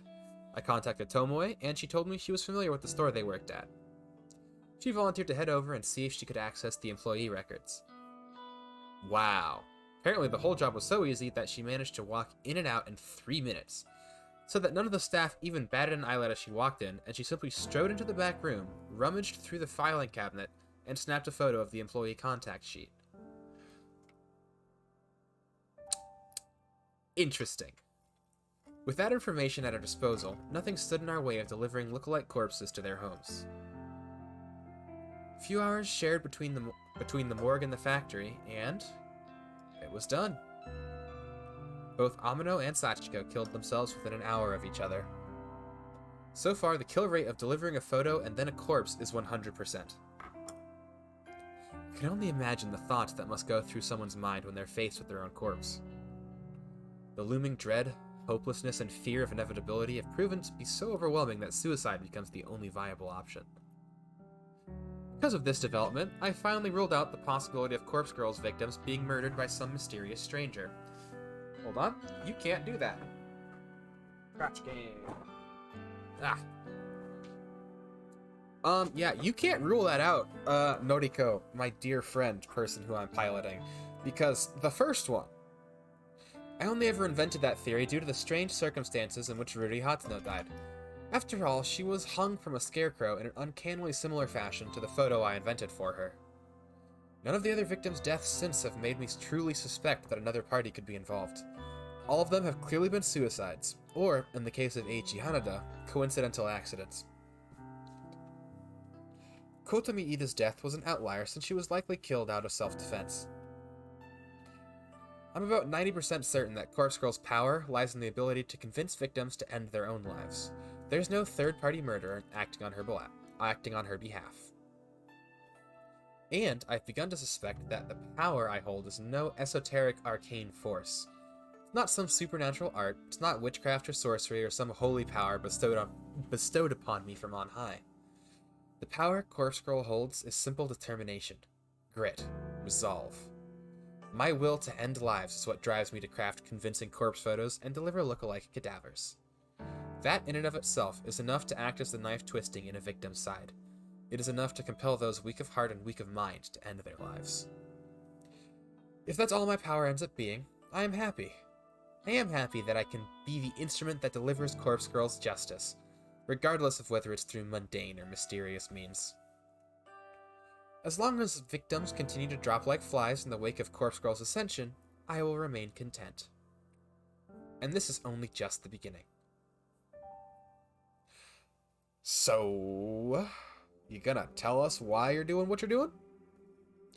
There are no new requests when I log into Corpse Girl's website this evening.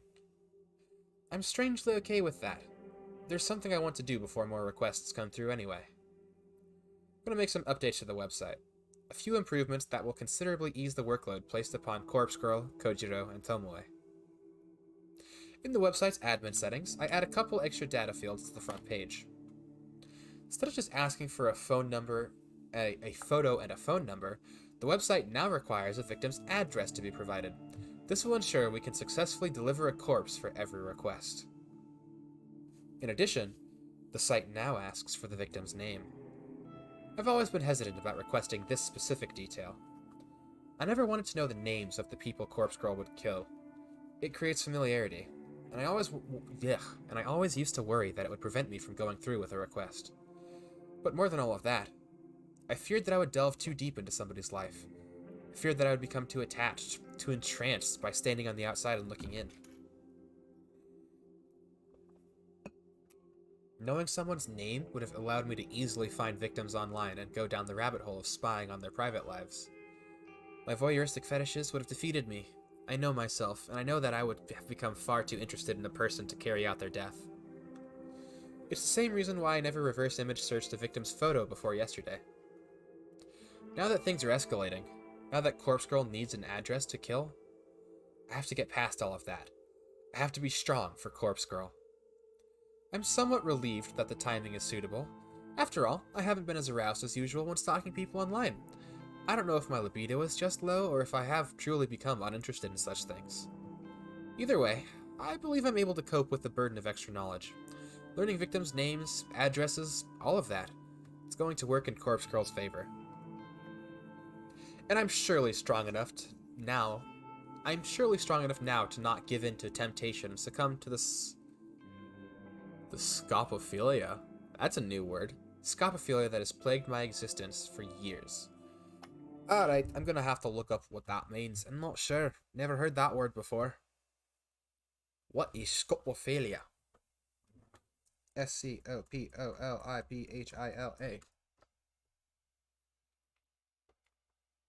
Is an aesthetic pleasure drawn from looking at an object or a person. Cool.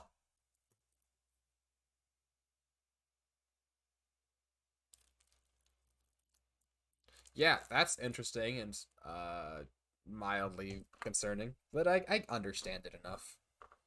Understand it from like that information makes sense. Nothing else. After adding the victim's name and address fields to the website, I decided to add one final touch. There's a particular line of text that describes how the site works. I've always liked it. It says, your victim will receive a photo of their own corpse shortly before they die. It's concise, and it perfectly sums up the intention of the website. However, it needs to be updated correctly to apply to Corpse Girl's new MO. I changed the line ever so slightly, just enough to make a difference. It now reads, your victim will receive their own corpse shortly before they die. Some people might think it doesn't make sense. They'll think maybe it's a typo, or written by someone not familiar with the language. But it's completely intentional. Now that I've made all the changes to the website, I click the Save button in the admin panel. The changes are reflected immediately on the front page. Corpse Girl's new and improved request form is online. With that done, I need to simply sit back and wait for someone new for some new requests to pour in. And it shouldn't take long once I put my next plan into motion. Because I've finally figured out how my sister can be of use to me after all these years. She's going to help me become famous.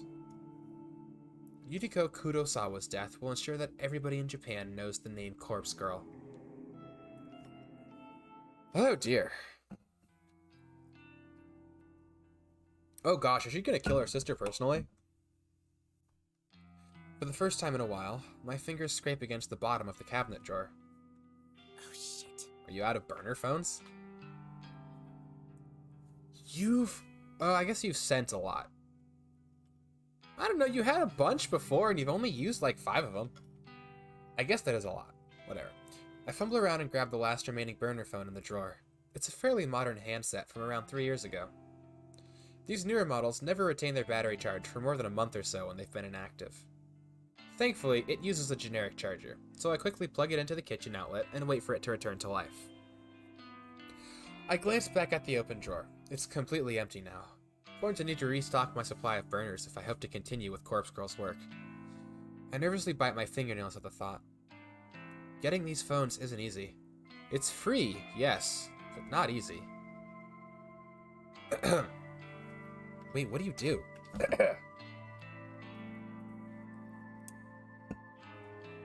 I'll have to obtain as many new phones as possible at some point today. Once Corpse Girl kills my sister, my website is going to explode with new requests. I need to be as prepared as possible. I decide to finish getting ready for work while the burner phone charges. As much as I'd like to simply skip out and deal with my sister, I do need to pop into the office. Missing too many days is going to lead to getting fired, and that might compromise my mission. I take my medication, apply my makeup, I pack my handbag. It's all so mundane, but it's all so necessary. Each day is the same routine. There's comfort to be found in that, especially for someone like me, but sometimes I remember the excitement of finding myself in new situations. Even if those situations end up with me lying in the muck of a bathroom floor or against the stone-cold tiles of a morgue. When I'm ready to leave the apartment, I snatch the burner phone up and check the battery. It's around 40%. That should be plenty. I stashed it in my handbag so it's ready for action when the time comes. I'm out the door at the same time as every other day. I'm still waiting for them to kick you off the Wi-Fi. I find myself alone in the office well after the working day has ended. The entire floor is empty and silent. Shut down my computer and stretch my tense arms. I don't normally like staying back late. Sometimes it's necessary to get work done. And when I say work, I am of course referring to Corpse Girl's tasks. When I'm absolutely certain that everybody has gone home, I get out of my chair and wander listlessly around the office. It's kind of nice having the place to myself. It's like my apartment, only bigger and colder, and without that terrible odor of mold that permeates the walls. I notice that quite a few people tend to leave their belongings at their desks. Nothing too valuable. The occasional coat, hat, pair of headphones. Should somebody of low moral character wish to steal them, there would be nothing stopping them. I'm personally not interested in any of that. I walk to the other side of the office floor and reach the seniors' cubicles. Even they leave important things lying around. There's a gift bag with a cake shop logo on the front, a company credit card, a few personal bank statements. But the contents of their desk drawers are where the real gold is found. As I rifle through one drawer in particular, I find exactly what I'm looking for. It's an old Noise brand phone, a few models earlier than my own. It slips into my handbag, right alongside the burner phone I bought from home. I close the desk and gently traipse around into the next cubicle. The top drawer here contains a flip phone, a familiar classic. It'll serve me well. Into the handbag it goes. Interesting. One of the main problems I have with this company, with any company in fact, is the wasteful attitude of management. Executives, seniors, and even some junior staff are provided with company phones. Basically, if you're expected to make calls on the job, the company will issue you a phone so you don't have to use your own. However, with the rapid evolution of modern technology, phones often find themselves getting replaced or upgraded well before they cease functioning, and management doesn't care about recycling or repurposing unused, obsolete phones. The devices simply drift to the bottom of drawers or storage cabinets, destined to become forgotten within moments. Am I really doing the wrong thing by taking these phones off the company's hands? It's not like I'm stealing personal property from employees. I'm only taking what the company is likely to write off as a business expense. And this is a multi-billion yen company. Are they really going to miss the odd outdated device? I justified this to myself long ago, and I'm ensuring these phones are used for a bigger purpose. There's nothing bigger than fulfilling Corpse Girl's ambitions. As I swipe the fourth or fifth phone, I hear the ding of the elevator from across the office floor. Shit. Get away! Someone's here. I need to get away from the cubicles without being seen. Noriko, is that you? Uh-oh. I must have ducked down a second too late because the voice identified me correctly. I scuttle forward on my knees just a little bit so that I'm not close to the cubicles. When I get to my feet, I'm halfway between the senior employees area and the juniors' open plan desks. Shinya? Shinya walks over from the elevator to greet me. Have you spoken to him since the whole incident? Hi. You're here awfully late. Why are you here? What were you doing over there? That is, if you don't mind me asking. Oh. I lent my USB drive to one of the seniors earlier, and they didn't return it, so... Oh, did you find it? Nope. Oh well. I'll ask about it tomorrow. I could help you look if you like. Seriously, it's okay. I'm about to head home anyway. What are you doing here?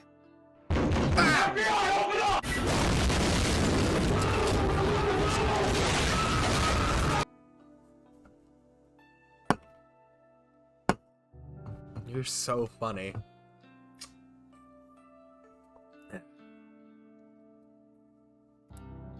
Yeah. Laugh it up. Laugh it up. Oh, wait. Are you still planning to stream today? I just remembered that you pushed that to today. Are you planning to stream like later tonight? Luckily, I remembered before I took. Or did I Tony already out for miss it? dinner. I don't know. Oh my goodness. I can't believe I forgot about that.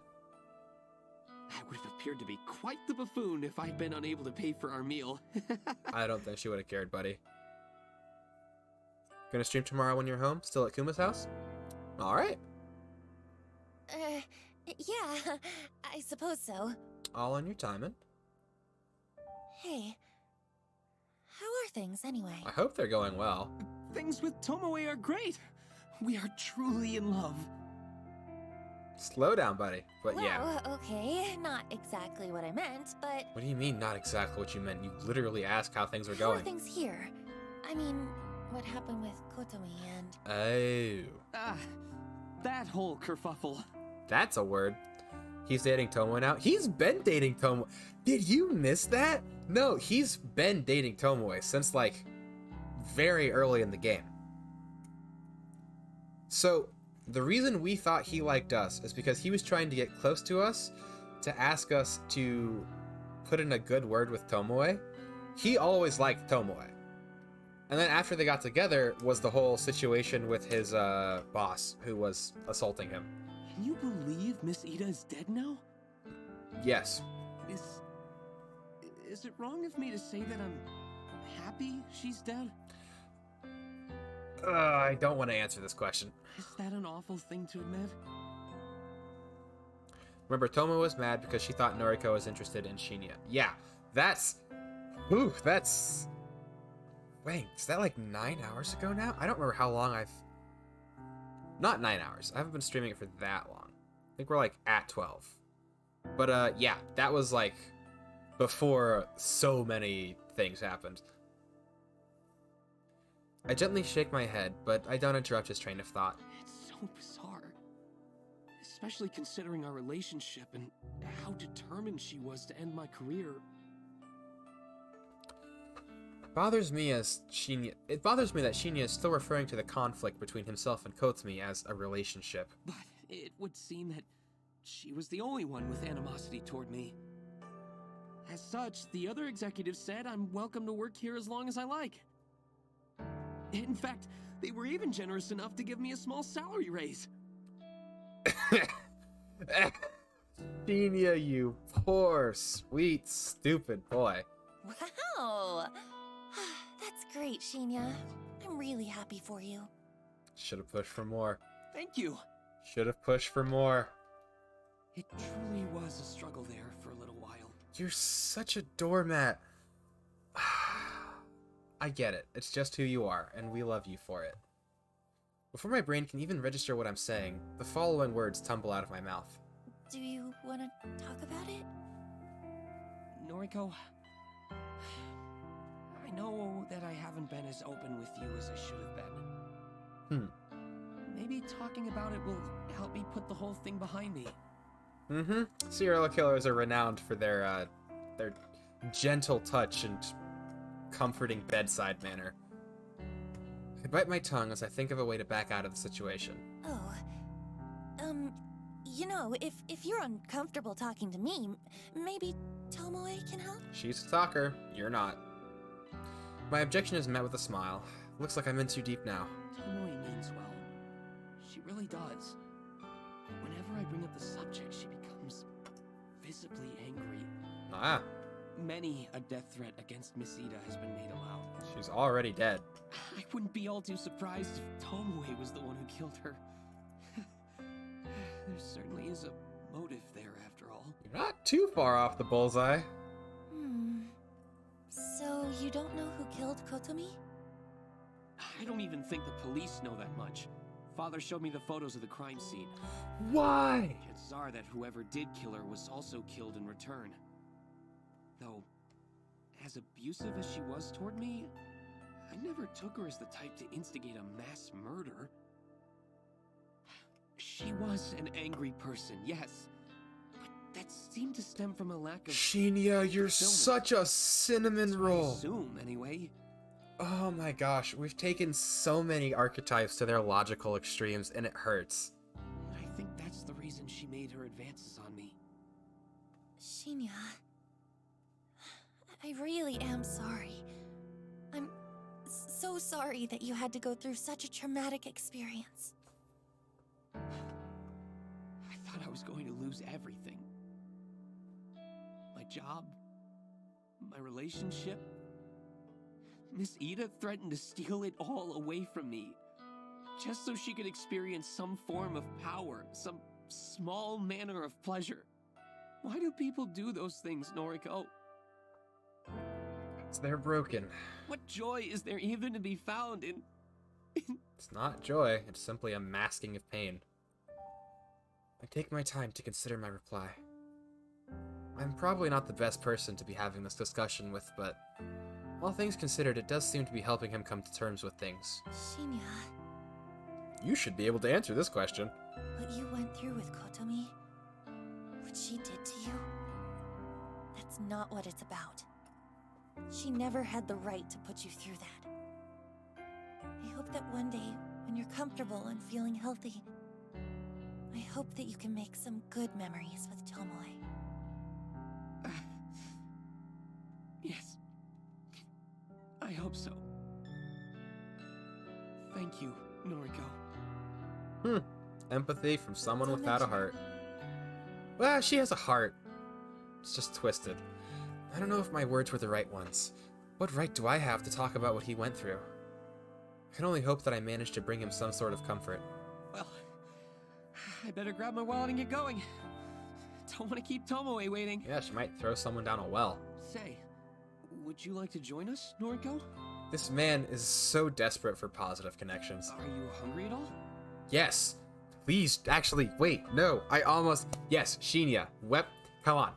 You, please. Oh, I don't want to intrude on your romantic evening. Make her eat something. Give her a coupon to McDonald's. It's no trouble, really. She is literally dying. Maybe next time. I have some things I need to do tonight. No, you don't. Okay, no problem. You're going to die. Well, see you later. He takes off towards his desk. I breathe a sigh of relief as I hoist my handbag up from the ground, feeling the reassuring weight of my newly acquired burner phones. I enter the elevator and give a quiet wave to Shinya as the doors close.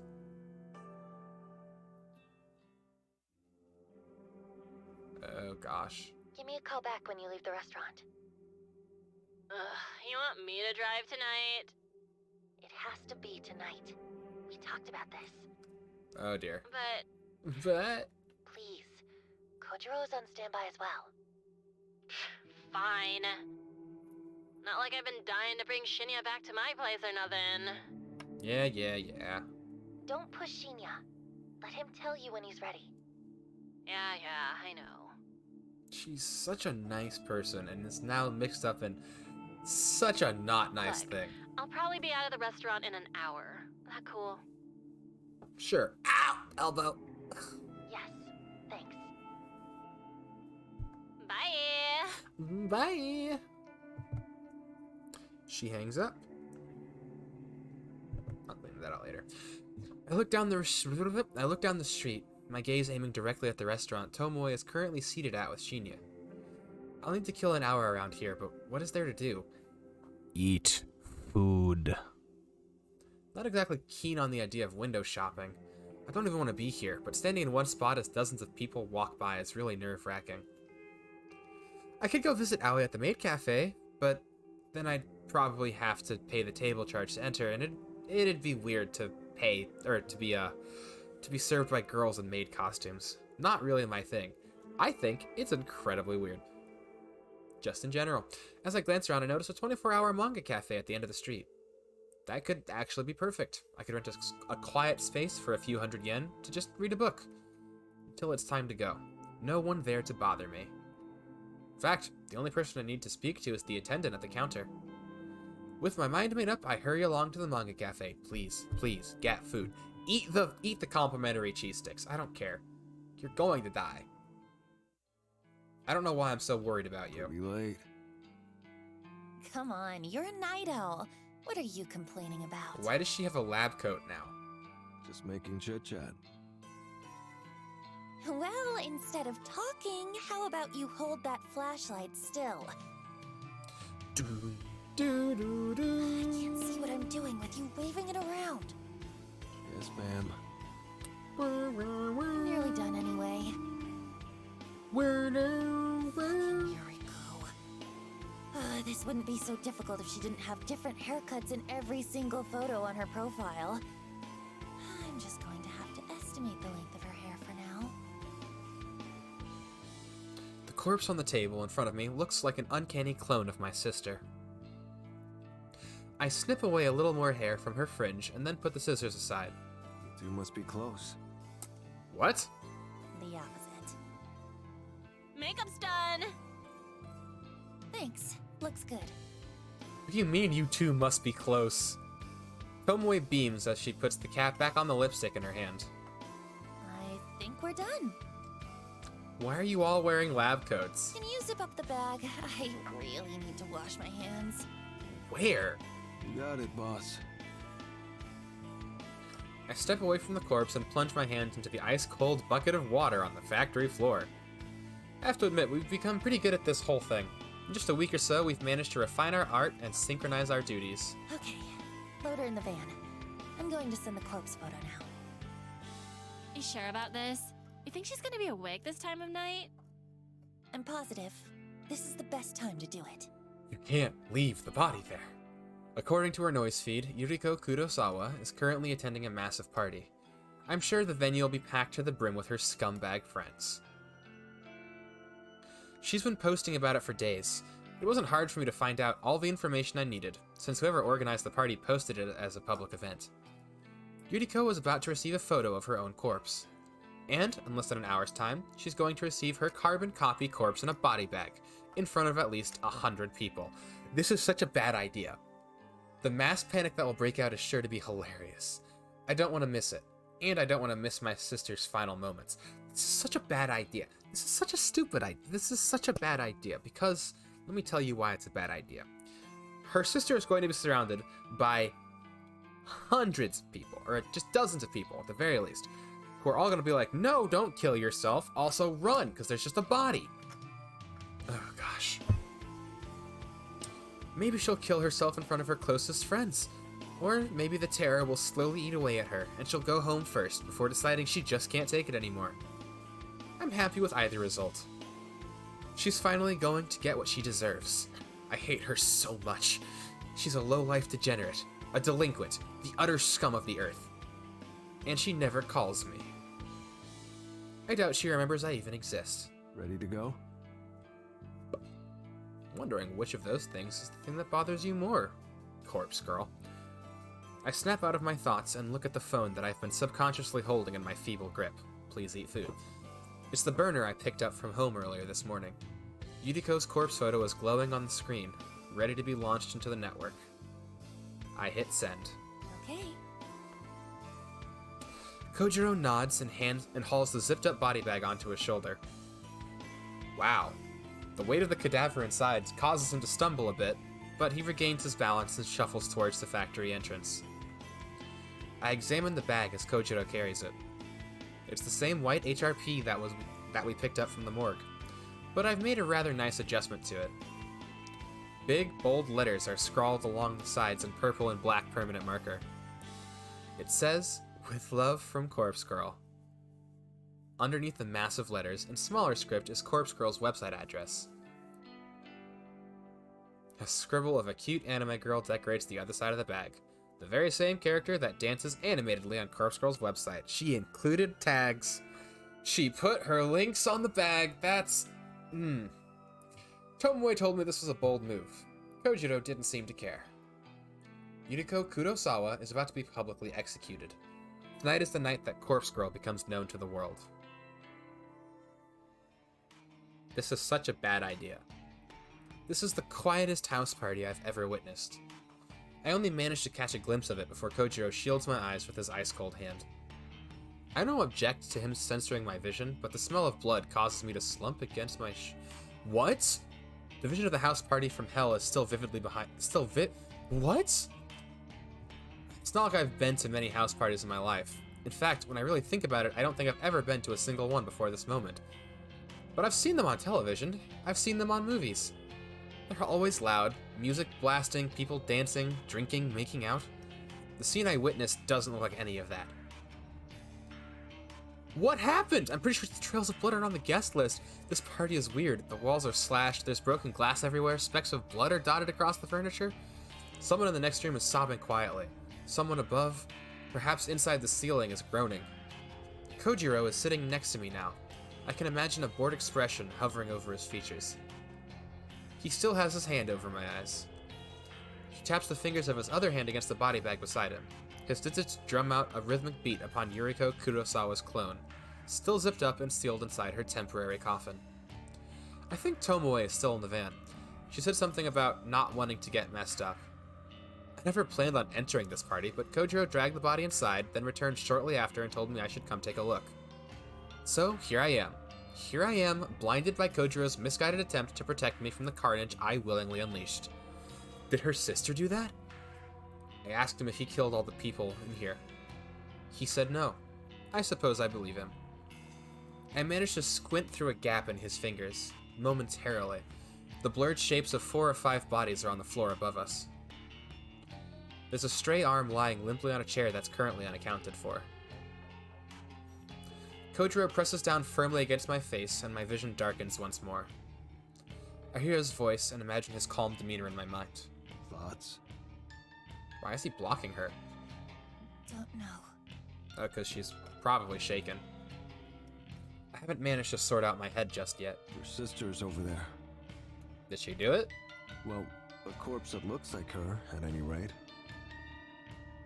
Give me a second. Ah. The duality of mind versus... Okay. mind versus soul. Kojiro releases his grip from my face. I stand, tiptoe forward, stumbling thanks to my blurry eyes. Ugh, excuse me. I can make out the shape of a sofa close to the wall, and I approach it carefully. What happened? The empty gap between the sofa and the wall is a 3-foot wide space. I'm not sure why the owner of this house doesn't just keep it against the wall. The empty space here seems kind of useless. Maybe if the sofa is all the way against the wall, it becomes too far from the TV. That's a possibility. I would personally just get a bigger TV so that the sofa can be kept comfortably flush with the wall. The gap here really annoys me. It's making me irritated. I want to push the sofa back myself, but I know I don't have the strength. It's a massive thing, bigger than I am, maybe even bigger than Corpse Girl. Even if I was strong enough to move it, there's still the issue of my sister lying here between the sofa and the wall. She's in the way. I'd have to move her first, and the thought of touching her is absolutely disgusting. Even when she was alive, I never wanted to touch her. She's a foul excuse for a human. Hey, Yuriko. Long time no see. What happened? She doesn't respond. You don't look so hot. Oh gosh. Guess I'm prettier now, huh? Oh gosh. Why do you never call me? Whatever. I wouldn't answer the phone anyway. Would you? She doesn't say anything. The sound of someone grunting behind me doesn't interrupt my concentration. I assume it's just Kojiro clearing his throat. Have you seen Mother lately? I haven't heard from her in a while. I'm sure she's fine. What's up with Mom? Are you still on parole? Oh gosh. I heard you were working at a clothing store. Yeah, I'm fine. She is popping like a blueberry. I'm working for Temujin at the moment. Yuriko nods. Oh gosh. It's okay. There are worse jobs, I'm sure. How did you get that cut across your throat? Does it hurt? I reach forward and slip my fingers into... When I remove them, I frown at the red blood dripping into the gaps between my knuckles. That's disgusting. Ugh! Remember when you bandaged me up after I'd busted my knee? You said Mother would be mad if she found out that you hurt me. So you tried your best to fix me up before she got home. She found out, though. I think she's going to find out about this, too. There's no way you can keep this from her, Yu. Yuriko smiles gently. I wipe the blood onto my skirt. Oh? Him? That's Kojiro. He's a friend. No, there's nothing between us. I hear the grunt from behind once more. I know. You're actually nicer than I remember. Why couldn't you ever be this nice when we were kids? If you'd been this nice to me, then... maybe I wouldn't have spent my entire teenage life wishing you would drop dead. Oh gosh. Oh, I guess my wishes came true after all. Yuriko laughs along with me. It doesn't sound like the laugh I remember. It's more like a gurgle, like she has something caught in her throat. Yeah, welcome back to the, the proverbial boot dropping. Do you need a tissue? I really hope she's not actually alive. Is she actually? Here. I unzip my handbag and receive a tissue, then hand it to Yuriko. She tilts her head and sprays the rest of the blood from her mouth. Noriko. She's alive? Okay. It's either she's alive or Noriko's just fully crazy. I gotta go. Say hi to Father for me, okay? I leave Yuriko behind.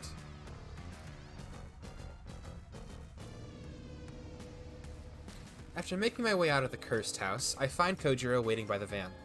Tomoe has shut herself inside and rolled up all the I windows. think we're done here. Okay, What happened? leave this here? He lazily indicates the body bag on the ground. Yeah, I guess so. We didn't need it after all. Guess not. What's happening? Kojiro slaps his broad hands across his trousers, dusting them off. He cocks his neck to the side and stretches his limbs. I make an attempt to reach for the van's door, but Kojiro stops me. Not curious about what happened? Only a little. She's dead, though. Or dying. That's all that matters. Oh, actually, give me 1 second. I quickly dart back inside the house. I weave across the room and duck behind the sofa once more. Yuriko is silent and unmoving. I do my best to push her body to the side with my skeletal arms. She budges an inch or two, and I find what I'm looking for. Her phone buried between her ass and the carpet. I turn on the screen and find there's no fingerprint or passcode lock. The photo of her corpse, the very same photo that I sent to her earlier, is still on the screen. I guess she did receive the photo then. Maybe that's all it took this time. Huh. She must have been pretty freaked if she killed all the people here. This is like the Kotomi Ida situation all over again. What happened? My tendencies flare up and I decide to look through the rest of her photos. I swipe across the screen just once and nearly jump out of my skin. Yuriko received a photo right before she received the one I sent. It arrived 10 minutes before my photo. It's another image of a corpse. Copycat. Okay. Another photo depicting her death, but it's completely different than the one I crafted. What the fuck? Huh. Someone else sent Yuriko Kurosawa a photo of her own corpse, only 10 minutes before I did. Yuriko received a corpse photo from someone else. What's going on? I examined the photo in detail. It's well made, just like my own work. If I didn't know any better, it would be easy to assume that I made this. But what stands out the most is the writing on the bottom of the image. It simply says, "Stab Shuji at the party." Stab Shuji at the party. Who the hell is Shuji? Is he here? Is he one of the dead bodies scattered around this accursed house? I quickly discard the thoughts of Shuji. A more important question has come to my attention. Is someone else crafting corpse photos and sending them to people? Does Corpse Girl have a copycat? An imitator? But why target Yuriko? Why target someone whose death was requested through Corpse Girl's website? I can't process this right now. It's already past midnight and I'm utterly exhausted. I shove her phone into my handbag and get the hell out of the house.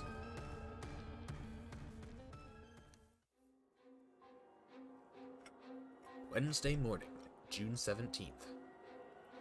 Today is not a suitable day to go to the office. Today is not a suitable day to wake up and shower.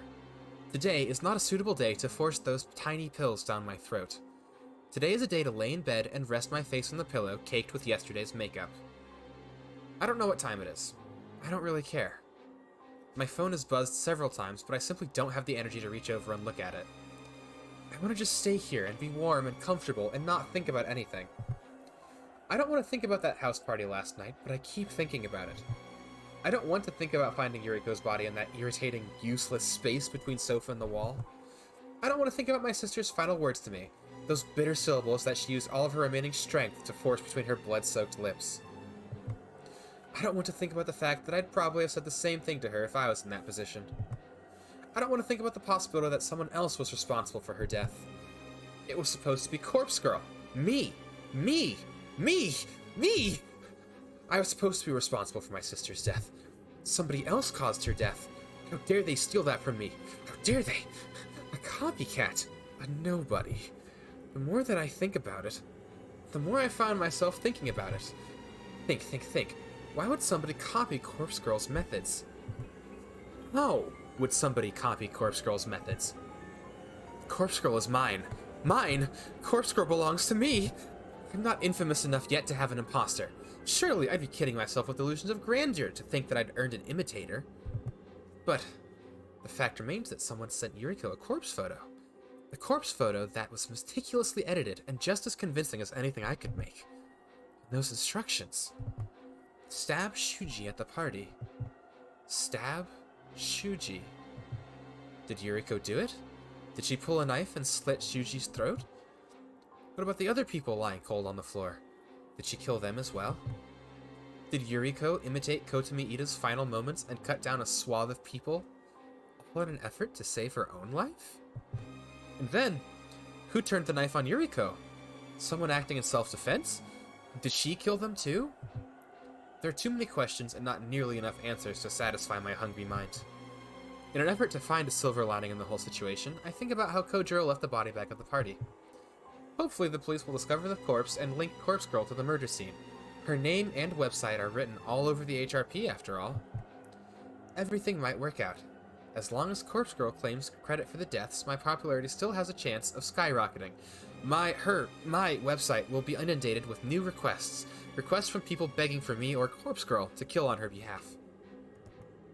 Yes, Last Light's slaughter may actually be the best thing that could have happened. I'll happily steal the credit to propel Corpse Girl's name into the stars. I roll over and bite my pillow until it's soaked through with saliva and blood, and I scream until my lungs give out. Have we made it through? We've made it through.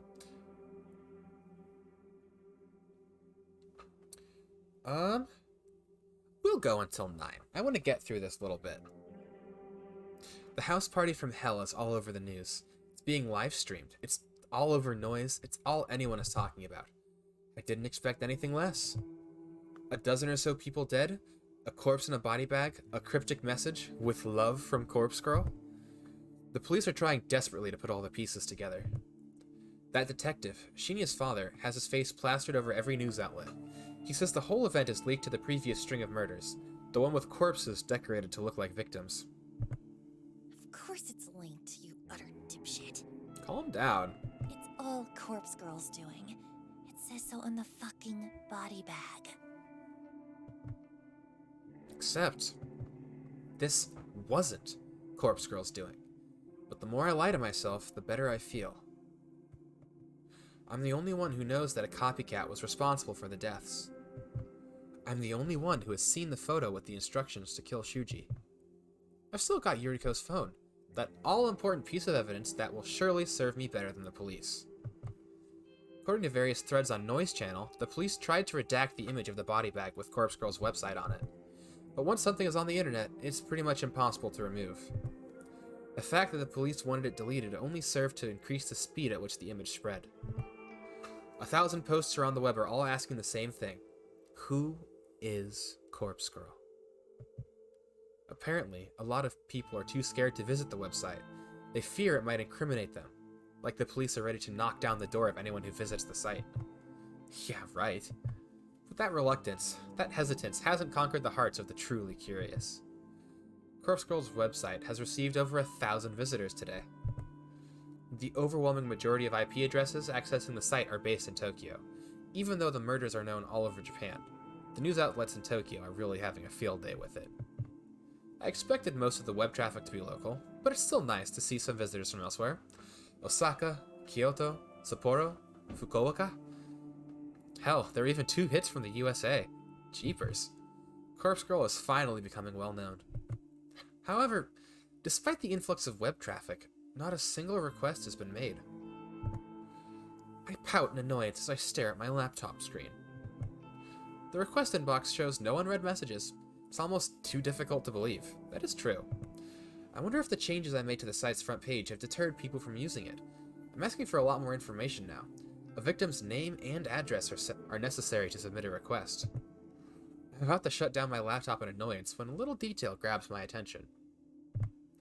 The last message in the request inbox. It's stamped with a time and date. Today, 5:45 p.m. About 15 minutes ago. Huh? The request can't have been marked through this evening. It's been marked as read, which means I've opened it. Curious, I click on the message. The photo that downloads is of someone I've never seen before. An unremarkable man, but someone I would instantly recognize if I had previously opened this request. I return to the inbox and examine the times and dates of each message in closer detail. Every message is marked as read, so I had assumed that all of these requests were from previous days. But it would seem that I was wrong. I've been hacked. The messages are all from today. There's an entire page full of requests that have been made just since this morning. 25 in total. Holy shit. Why are they all marked as read? I haven't seen any of these.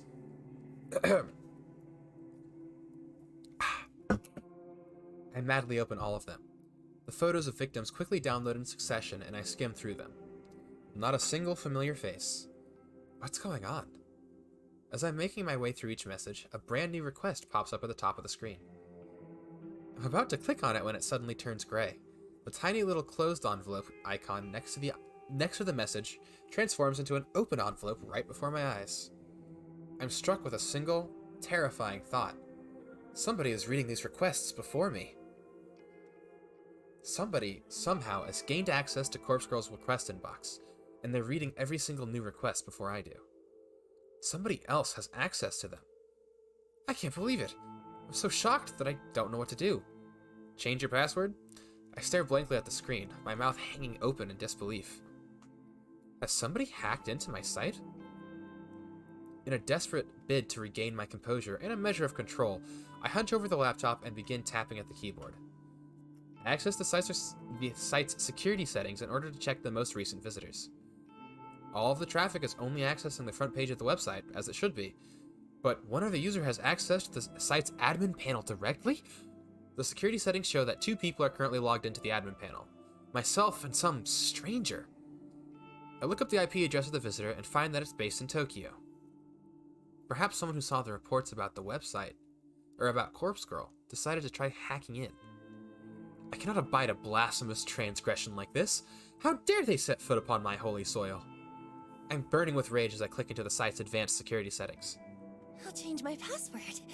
I'll ban the hacker's IP address.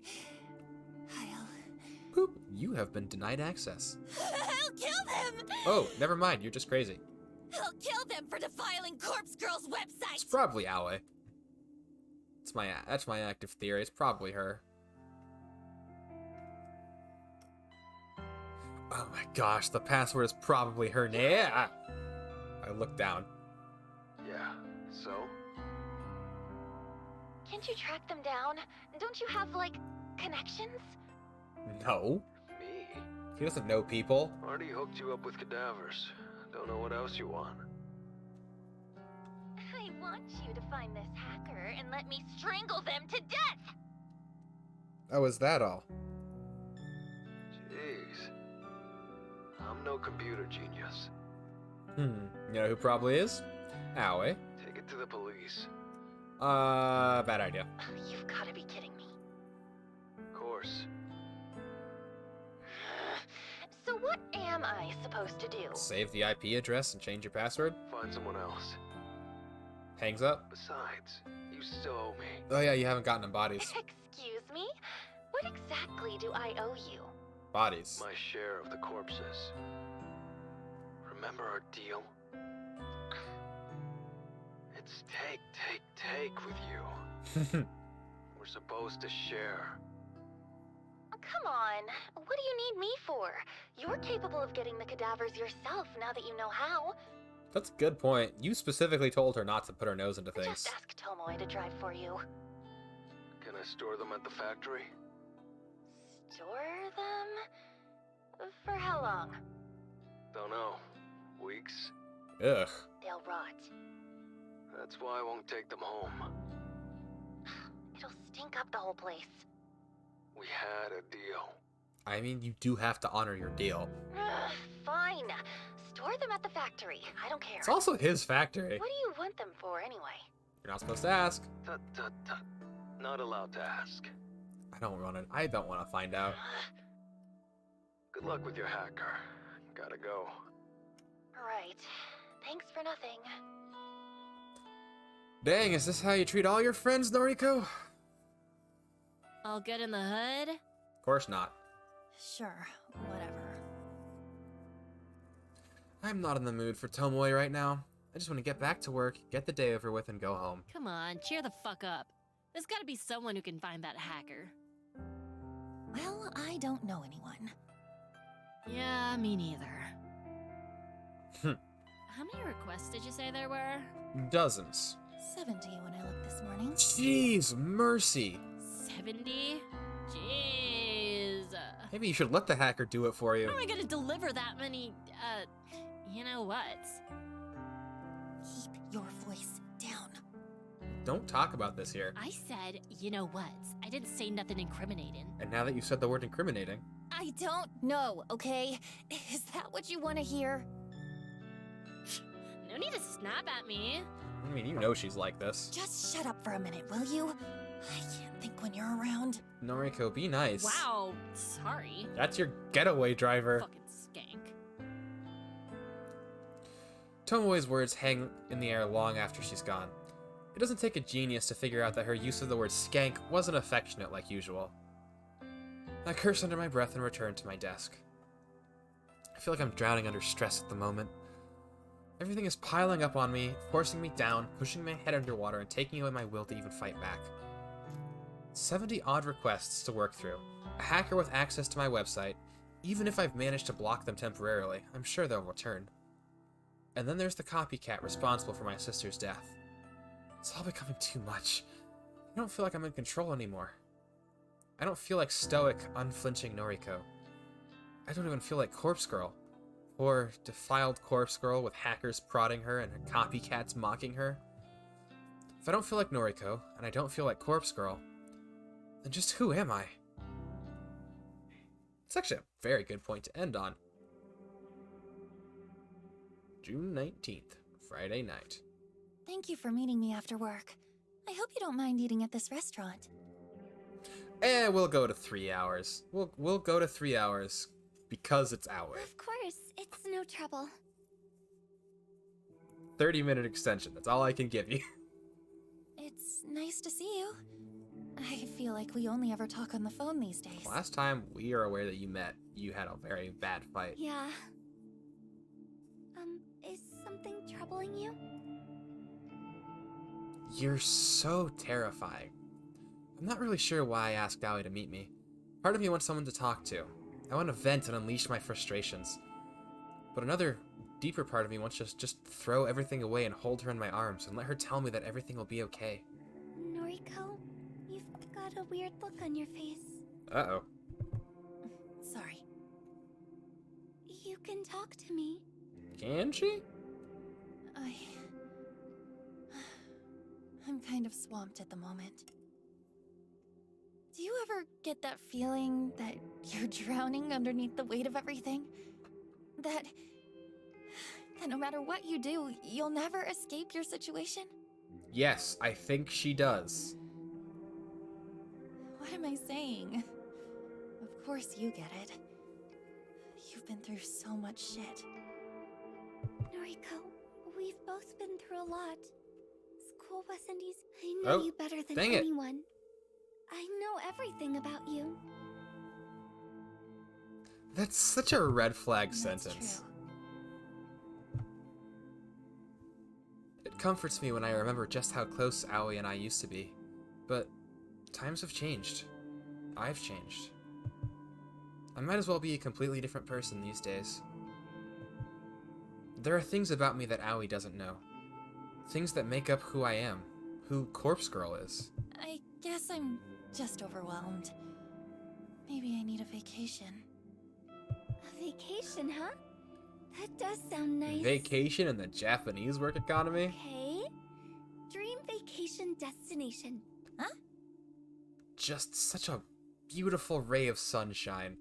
Except it's not sunshine, it's actually a radioactive isotope. Come on. We used to play this all the time. Don't think about it. Just tell me about your ideal getaway. My first thought was Hawaii. I don't even know why. Somewhere sunny? No, I'm not relating to you, Noriko. Don't laugh at me! Oh no. I just can't imagine you in the sun. I can't imagine her doing anything. Seriously. Please tell me you have food in front of this woman. You said dream vacation, so... Yeah. In my dreams, I'd like to go somewhere sunny. Eat some food, maybe you can make it happen. Maybe Hawaii or Australia. How would you want to go to Australia? Is Japan really so bad that they dream about going to the frickin' high XP zone? Could you imagine me with a tan? I can imagine you eaten by kangaroos if you go to Australia. That was an image. You should go. Go to Hawaii or Australia or wherever. Do something good for yourself. Trying to get rid of her? Aoi. Come on. You know it's not that simple. Why not? But why not? Really? How can you, of all people, ask me that? She's subbing in for the audience. What's that supposed to mean? What is that supposed You to mean? can't even leave your apartment without checking that the light is off or that the faucet isn't running. You need to check Wow. like 10 or 20 times. Wow. I'm aware. At least I can go out. Ooh! Hey, I'm out right now, aren't I? Are you? Oh no. Excuse me? Does a safe little place like this even count? How is this any different than your tiny apartment? Oh dear. It's completely different. I'm surrounded by people. Oh and gosh, the barbs of those who know you. The same. You don't go anywhere new. You're too terrified to step outside of your comfort zone. Gracias for the... Thank you for the alert, Kuma. Oh, We'll come be on. wrapping up in You like can't 30-ish talk. minutes. 28. You couldn't even start working at the office with me because you were too anxious to leave your apartment. Oh dear. That's not fair. If I'm not certain about everything, then it's too hard to... You are the same person. Why are we fighting? We both know what we're battling with, so... Why? 'Cause you're both frustrated, have no vents, and only speak to each other honestly. Not even. I don't know. I'm sorry. When you're close to someone, you're comfortable. When you're comfortable, you let things loose. When you let things loose without properly handling it, that I'm happens. sorry too. At least they made up. You know, zipping closed the freaking pressure cookers. Every now and then, Aoi shuffles in her seat and checks her phone. I said some nasty things to her. Sometimes I talk before I can even think twice about what I'm saying. Aoi? Tell me about your dream vacation. Mine? Let me guess. Somewhere rainy. I'd actually like to go somewhere colder. I like the cold. I like to wrap up in blankets and sip hot cocoa. See?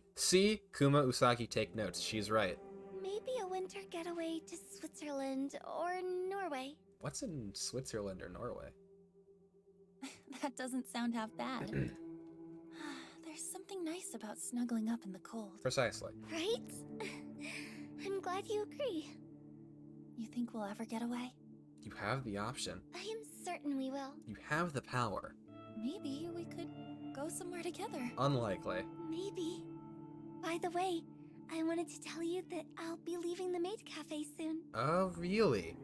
How did you manage that? Really? That's great! She's definitely the What copycat. does your manager think? There is no way on this plane of existence that she is not the copycat. I think he's had a change of heart. You killed him. He said I can do what I want. You killed him. That's fantastic, Aoi. Or you sent him a corpse photo telling him to let you It's a go. relief, that's for sure. My last shift is tomorrow. After that, You'll be unemployed. I'll finally be able to escape that one guy. Aoi hangs her head. He doesn't have to say anything more. I know that she's talking about her stalker. That disgusting guy that makes advances on her at work. I'm sad that it had to come to Aoi quitting her job in order to escape him, but a solution is a solution. What will you do for work? I'm sure something will come up. I have a bit of money tucked away, so I'm not too worried. And my boyfriend has a good job, so he can probably help out. Ooh, that attack was super effective. Your boyfriend? I'm slightly shocked that Aoi dropped that nugget of information so casually. Since when has she been seeing somebody? She's never spoken of a boyfriend before. A sharp knife carved from jealousy pricks my heart, and I have to look away from her in order to hide the tears welling in my eyes. We've been together for a little while. His name is Junpei. He's great. Do you just not talk? Actually, he's going to pick me up in a little bit. Huh. Junpei. I hate him already. I hate the sound of his name. I hate the stupid looking face that my imagination cooks up. Has he kissed Aoi? Has he touched her? Has he slept with my Aoi? I'll kill him. I'll fucking murder him in his sleep. I'm so happy for you. Wow. Thank you. All the warmth left her. Aoi's phone vibrates against the table. She glances at the screen and lets out a tiny squeal. Oh, he's here now. I'll introduce you. That's how she musters the strength to leave the place, because she started dating someone and now she's Cinderella syndromed. Thanks. I'll I cut myself off and ignore Aoi's quizzical stare. Aoi stands up and looks toward the door.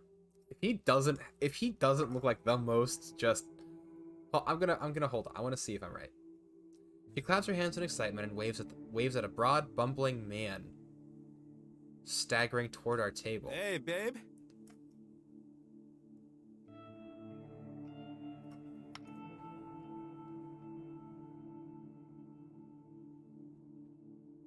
What am I looking at? What is this creature? I mean, I guess she would have had to have met him working at the maid cafe. This man, like, he is wearing a hat that says free Wi-Fi over a checkered plaid shirt. Not even plaid, it's just like a grid pattern button-up, which does not flatter him, over like the most dad pair of... Hold on, actually, I can hide this, right? Oh, it's so much worse than I thought it was. Like, he's got the most dad slacks. His belt looks like it is cutting off his circulation. His arms... I mean, his arms are fine, I guess. And, like, he's just got this little pin here. This is not a functioning human being. Junpei. Look at this guy. Look at his lecherous eyes, his drooling mouth, his disheveled clothes. I don't like the fact that so many things I say are so in line with how she acts. How he's dating this guy? She could have had anyone she wanted. She could have had me. She could have had any gorgeous... she could have had my gorgeous body. I would have given myself to her anytime she wants. She picked Junpei over me? Is your friend? I wish I could play back the audio clips. Yes. Junpei, this is Noriko. Sup? Sup? Hi. Aoi talks about you a lot. Who are you? She does? You have such an assaultable, like, aura. Probably. Probably. We're going to go catch a movie. Would you like to join us, Noriko? Nah, babe, remember you said we were gonna... Junpei? Oh gosh. It's fine. I've got stuff to do. Oh, okay. Maybe next time. Maybe. Well, see you. Lates. Lates. I hate him. Bye. I don't like him. Aoi grabs Junpei's arm and the two lumber away. Okay, I'm stopped. I give up. I clearly can't compete with what Junpei has to offer. I'm over her anyway. I had my chance in senior high and I blew it. I've moved on. That was my conviction, right? I want her so badly. But I'll just keep moving forward. I'll find someone else. Someone else to fill the void until I can have her. I'm over her. I'm over all of this. Junpei isn't even worth killing. I don't have the time to waste on him anyway. I have something like 70 requests to work on. I don't have time to be relaxing here. I need to go home and work and fulfill Corpse Girl's ambitions. If I do that, maybe I can get over Aoi. And if Corpse Girl becomes famous enough, maybe Aoi will respect me and love me, and we can be together, and we can go to Hawaii or Australia or Switzerland or Norway and drink hot cocoa in the sun and snuggle up together to stay cold, and we can get over our fears and anxieties together, and we'll always be happy, even if Junpei dies, and Aoi wouldn't even care about it, because she could just kiss me on the beach and we'd be so happy together. Everything would be so much better if Corpse Girl could get her shit together and just pull herself up from my mind and not drown in the endless thoughts of what if and who and why that circulate draining water in my brain. Everything would be so much better if Aoi just loved me like I love her. But for now, I'm over her. I have work to do.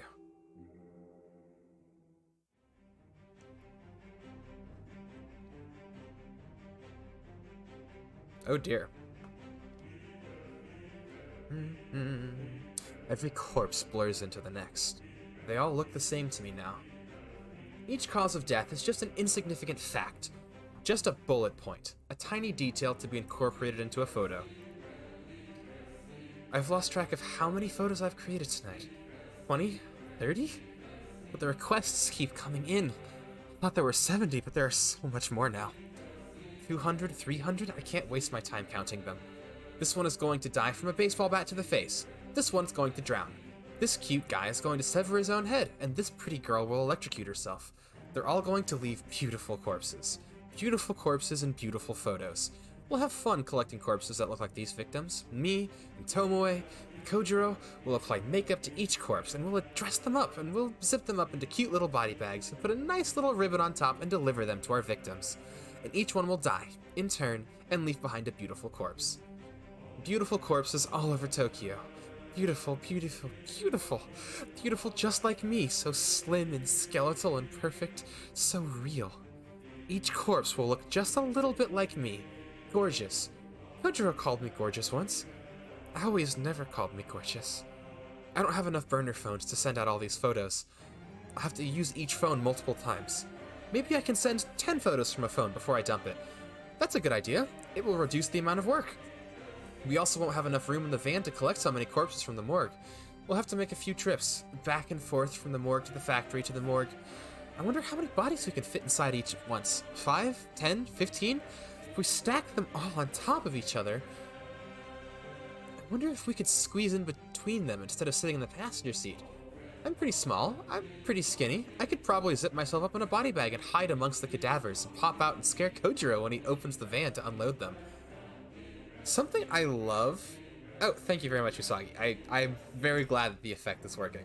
But something I love about the one other time that we've had a scene like this, if you notice, which I know you have because it's like almost impossible to miss, as she's going down the spiraling trek of basically just, you know, insanity, the picture in the background of her distorts. The first one, like, kind of distorted in and out. It's like it went normal and then it like swirled and then it went back normal. I don't know what this one's gonna be. Also, I do believe that this just signifies she's off her meds. Because the last time we remember, or I remember her talking about it, was she woke up and she's like, I just am too tired to put them on, or to take them down. Boo! Got you, Kojiro. Bet you didn't know I was in here with the corpses. Bet I look just like them, don't I? Can you unzip a body bag from the inside? I'll have to try it out. I can imagine Kojiro's shocked expression when I pop out, like a naked singer bursting out of a birthday cake. Maybe I could strip down before I get into the body bag. I bet he'd like that. I bet he'd like to see me slide out of the body bag, completely bare, with my pale skin and bony arms and scrawny legs. His eyes would pop out of his skull when he looked at my prominent ribcage and my hips and my tiny flat chest. He'd probably think about it every night before he goes to sleep and fantasize about me and my Oh, she's fully... Look at his face. Got you! Fuck. What the fuck, Noriko? Tell me she didn't actually do this. I pull the top of the body bag down around me and let my chest breathe in the morning sunlight. Boo! naked skin tingles from the fresh air. I don't think I've ever exposed this much skin to the sun. I giggle and watch Kojiro step back. Boo! Got you! Fully insane. You didn't know I was in here! Fully psychotic. I wrestle my arms free and make an L shape and press it against my forehead. Kojiro's a loser! Kojiro didn't know I was in here! Na na na na na na! Just wondering why you wouldn't answer your phone. You're naked. Boo! Climb in here with me! You okay? No, she is not okay. Climb in! I unzip the bag further and make room for Kojiro, but he doesn't advance. He simply stands outside the van, staring at me in disbelief. One sec. Pulls his phone out of his pocket and presses it to his ear. Yeah, found her. Back of the van. Yeah, in an HRP. Okay. Kojiro hangs up the phone and puts his hands on his hips. Your clothes in here too? Dunno, but I'm very cold. Come warm me up. You're lucky we didn't leave the factory yet. These deliveries can wait. Go inside, get dressed. You're so calm. Can't leave the body bag. I'm naked. Shit. Kojiro returns his phone to his face. Can you bring her some clothes? Mad. Okay. Kojiro approaches the van. He ducks his head under the roof and stares into my eyes. Tomoe is coming outside. She has clothes. Not gonna wear them. I'm a corpse now. I'm corpse girl. Okay. What the actual fuck? Noriko, put these on. Tomoe appears from nowhere and thrusts her hand out. In her fist is a shirt and a pair of tracksuit pants, but they don't belong to me. This is all I have with me. Take them. I reach out and grab the clothes, but then I push Tomoe's hand aside at the last minute, and at the last second send the garments flying out of the van. You little bitch. Look at me. I'm a corpse. I'm corpse girl. Get inside the body bag with me, Tomoe. I want to snuggle. Ain't no way in hell that's gonna happen. How are you all okay with this? Finally cracked. Okay, thank you, Tomoe. I think this is serious. No way. You think? She's lost her mind. We gotta take her home. Yeah. No. Noriko, get out of the van. Sit in the passenger seat. No. Noriko, please. We're worried about you. We're gonna take you home. I don't have a home. I'm a corpse, remember? I'm glad that the scene where she pops like a ripe strawberry in a stiff breeze is the is the thing that's making you say you really need to get this game. Take me to the morgue! Don't do that. I perform my best corpse impression by sticking my tongue out of my mouth and rolling my eyes back. When nobody laughs, I decide to laugh for them.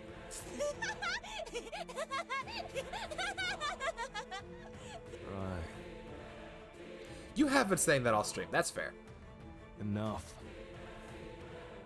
Kojiro climbs into the van and grabs my wrists. Let me go! He forces my arms into the bag so they're pinned to my sides. I can't fight him off. He's far stronger than I'll ever be. Pulls the zipper up on the bag until it completely envelops me. Then he pushes me backwards so I fall against the stack of cadavers. It makes you want it more because you've missed her descent into madness. It's a descent, let me tell you. It is so cool. I really want to just spend some time analyzing everything about the way her character is set up. The van's door slams shut as soon as he climbs out. It's dark. I hear shuffling around outside, then the revving of the engine. We're going to the morgue! We're going to the morgue! I sing as loud as I can, but I don't think they can hear me. Morgue! Morgue! Going to the morgue! I laugh until I can't breathe. Then I decide to suffocate for a little bit.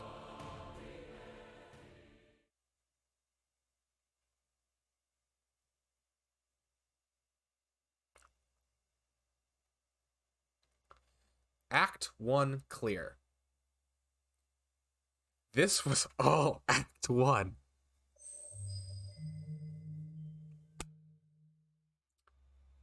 Act 2, Kojiro. No way. No way!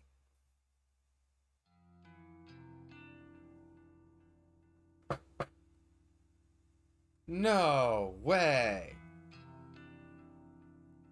And it's a voice that I can do better. Oh, sick. Okay. Who needs rest? I try to reflect on my life every morning. Keeps me grounded. Keeps my mind busy. A busy mind is a happy mind. I like to assess myself, like I'm judging my own life. Kojiro, 34. Not much more to me than my name. Done a lot of things. A lot of things I regret. A lot of things I don't. I'm happy, overall, in a better place than I was a year ago. Stable job, small group of friends, couple of hobbies. I have to live a satisfying life. I've got ambitions, desires, passions, and fears. Who doesn't? I'm clever, at least in my own opinion. I speak a little French, a lot of Japanese, English not so much. Dad always told me girls like multilingual guys. Haven't proven that theory yet. Been a while since I was in a relationship, and she never cared for my second language. There's someone new I'm interested in. She's strange, dark, deep. Like me. She doesn't get me though, but I get her. I understand everything about her. Maybe she'll come around, maybe not. That's probably enough self-reflection for today. I get caught up sometimes. Easy to slip too far into my mind. Got things to do today. Deliveries to make. The boss is cracking the whip. I've already eaten breakfast. That's one thing off my to-do list. Might need a coffee though. Should have time to stop by the cafe. I grab my keys, phone, wallet, and a book for the train ride. Later. Habit of mine to say goodbye to empty rooms. Used to be funny in my school days. Not so funny anymore, but it stuck with me. I find it hard to break habits. I leave the apartment behind. It occurs to me that it might be the last time. What? Probably not, but a possibility. Oh, okay. My mind always thinks of such things. Always prepared for the worst. I don't like that I relate to some of the things these characters have. Benefit of living near the train station is not having to walk far, but the noise pierces my apartment. I've learned to sleep through it. The platform is quiet today. Must have beaten the rush. Going straight to the factory today. That blonde girl will drive from there. Tomoe? Always on the tip of my tongue. I like the factory. Spent a lot of time there with Dad. Gosh, wait, Usagi, did you miss Junpei? Did you miss Aoi's boyfriend? Oh my gosh. That is an experience. He worked hard, but he always had time for me. But the factory is different now. Colder. Reminds me too much of the morgue. Not surprising though. Not since Noriko made it her home. She calls it the Corpse Factory. Not a fan of the name. I like morbid things, but the factory meant a lot to me. Now it means nothing. It's just a place I go. I still see Dad there sometimes. I picture him working away. I know he's not really there. Just my mind remembering better times. I miss him a lot. Hope he's proud of me. I'm gonna go out on a limb and say probably Can you not. help me load up? Yeah. The blonde girl is standing by a flatbed trolley. It's piled high with 4 cadavers. How have you not been caught? Each one is sealed in an HRP. I take the trolley and steer it toward our van.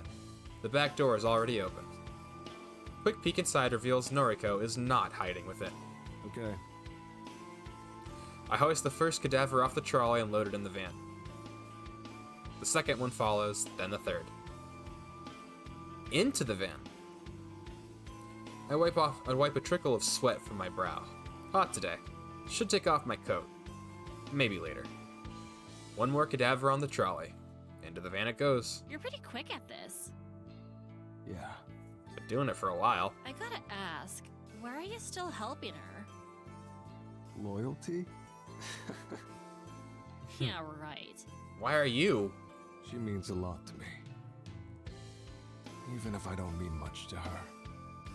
She means more than she thinks you. You mean more than she thinks you do. I don't think anyone means much to her anymore.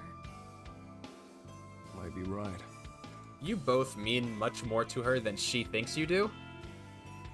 I look straight at the girl. Not the type I'd normally associate with. Girls like her usually think I'm a freak. Or not normal. Either or. But we've gotten to know each other. A little. Wouldn't call her a friend yet. Why do you still hang around? Also loyalty. No, no. All this shit freaked me out from the start, but it's weird. Feels like we're achieving something, you know? I feel so bad for her. Yeah. Even if it ain't right. Oh, I'm saving. I'm saving right this second. Just feels like I got a purpose now. I love that this is how she's talking about it because I did research a little Can't while count how ago. many people have died because of us. How many? Okay, so your kill streak is continued. Anyway, I did research on kind of the, I call it the cult mentality. I do not know what it is. Like, the word I was, like, kind of searching to define was, like, the mentality of devotion.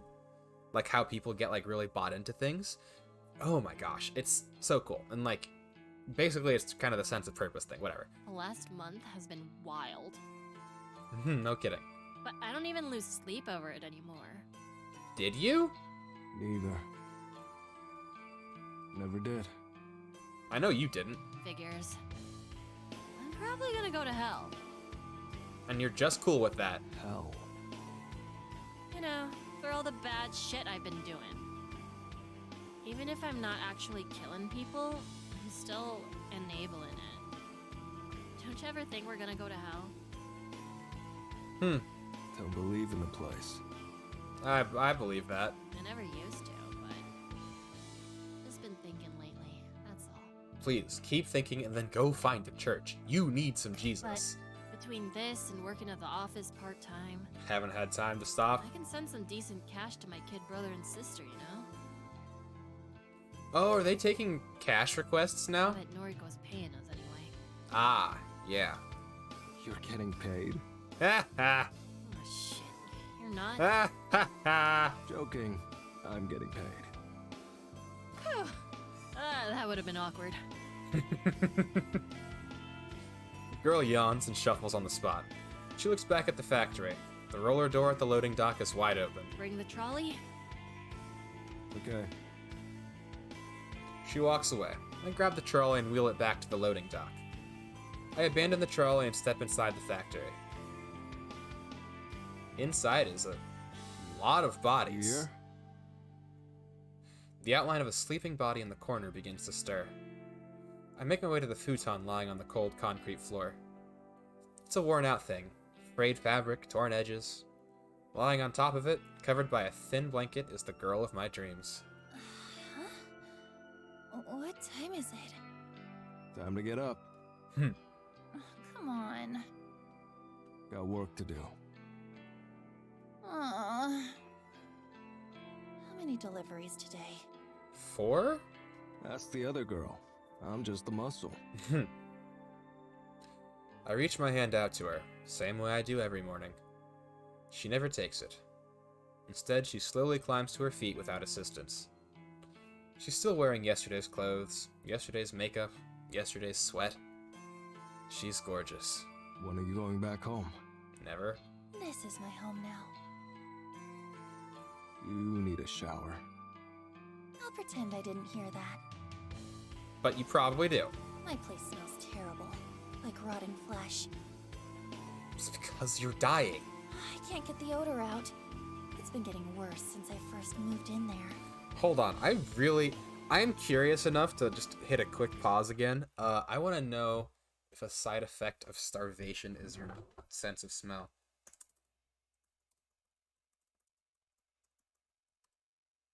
A side effect? Oh wow, my keyboard was not on. Hold on. Any sensory side Effects of starvation.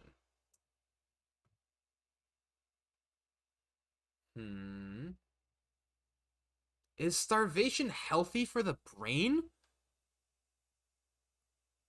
Okay. That's a weird top result. I keep smelling decay. How about that? Musty smell in the nose. Smell and taste are closely linked.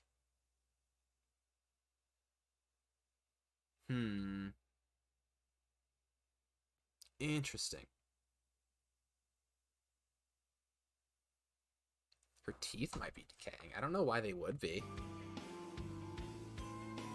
This place smells too. Look at what's around you. I gesture towards the racks of cadavers that fill the factory. We acquired some warehouse racking a long time ago. It didn't take long for us to fill most of the shelves with cadavers. The industrial air conditioner we installed staves off the decay for a little while, but not long enough. We try not to let each cadaver remain here for more than a few days. But sometimes we forget. And it's so cold here. All the time. It's not like Dad's factory at all. The stench could make anyone's eyes water. We just seem to be getting used to it. I like it here. The smell here is different. It's nice. You are fully insane. Okay. You probably have requests to work on. I'll leave you be. Noriko doesn't say anything. A thoughtful expression covers her face. I make my way back toward the trolley. We've been overwhelmed with work lately. Seems like Corpse Girl's website has become the next big trend in Japan. Dozens of requests pour in every day. A lot of people are wanted dead. I don't care about the reasons why. I just do the work. It's all for Noriko. Couldn't care less about Corpse Girl's ambitions or whatever she normally says. I want to prove to her that I'm useful, good, worthy. This is the only way I can think of to earn her love. I told her I was doing it for corpses. Wanted to get my hands on some for myself. But that was a lie. All of it. Why would I need her to acquire corpses? I work at a morgue. I've been stealing them for years. Just needed her to believe she could motivate me, bargain with me, control me. When she achieves her goal, whatever it may be, I'll talk to her. A heart to heart. Maybe I'll even propose. Can't let a girl like her slip away. She's too precious, too beautiful, too brooding and macabre, and I need her. It's as simple as that. Since the first time I laid eyes on her over a year ago. That day she moved into her apartment. I've kept close by ever since. Sweet mercy, man. I must have her. I will have her. I'll do anything for Noriko. Fully insane. Alright, cool. That's where we're gonna hit... This is where we're gonna hit pause for the day. Wow. That's so crazy. Oh, look! She's there! I don't know why, because she hasn't done anything yet, but she's there.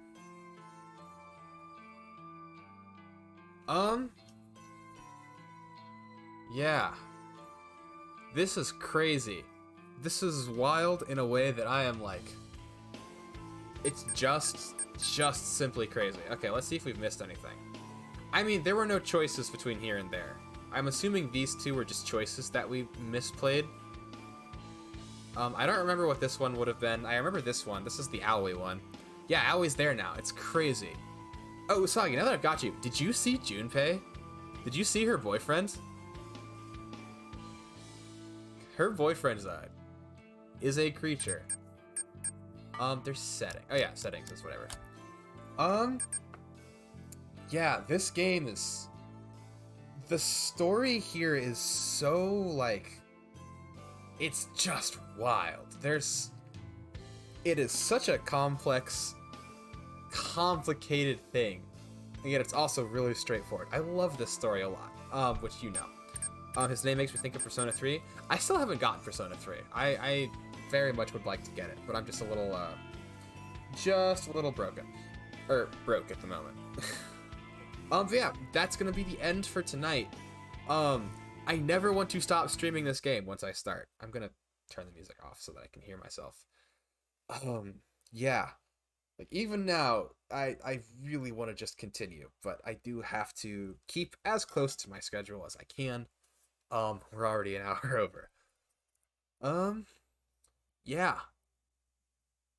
So, as far as information that I have to do, I think, yeah, so I'm not streaming tomorrow, because schedule things I forgot about. I will be streaming on Friday. Those are the only two, scheduled streams this week.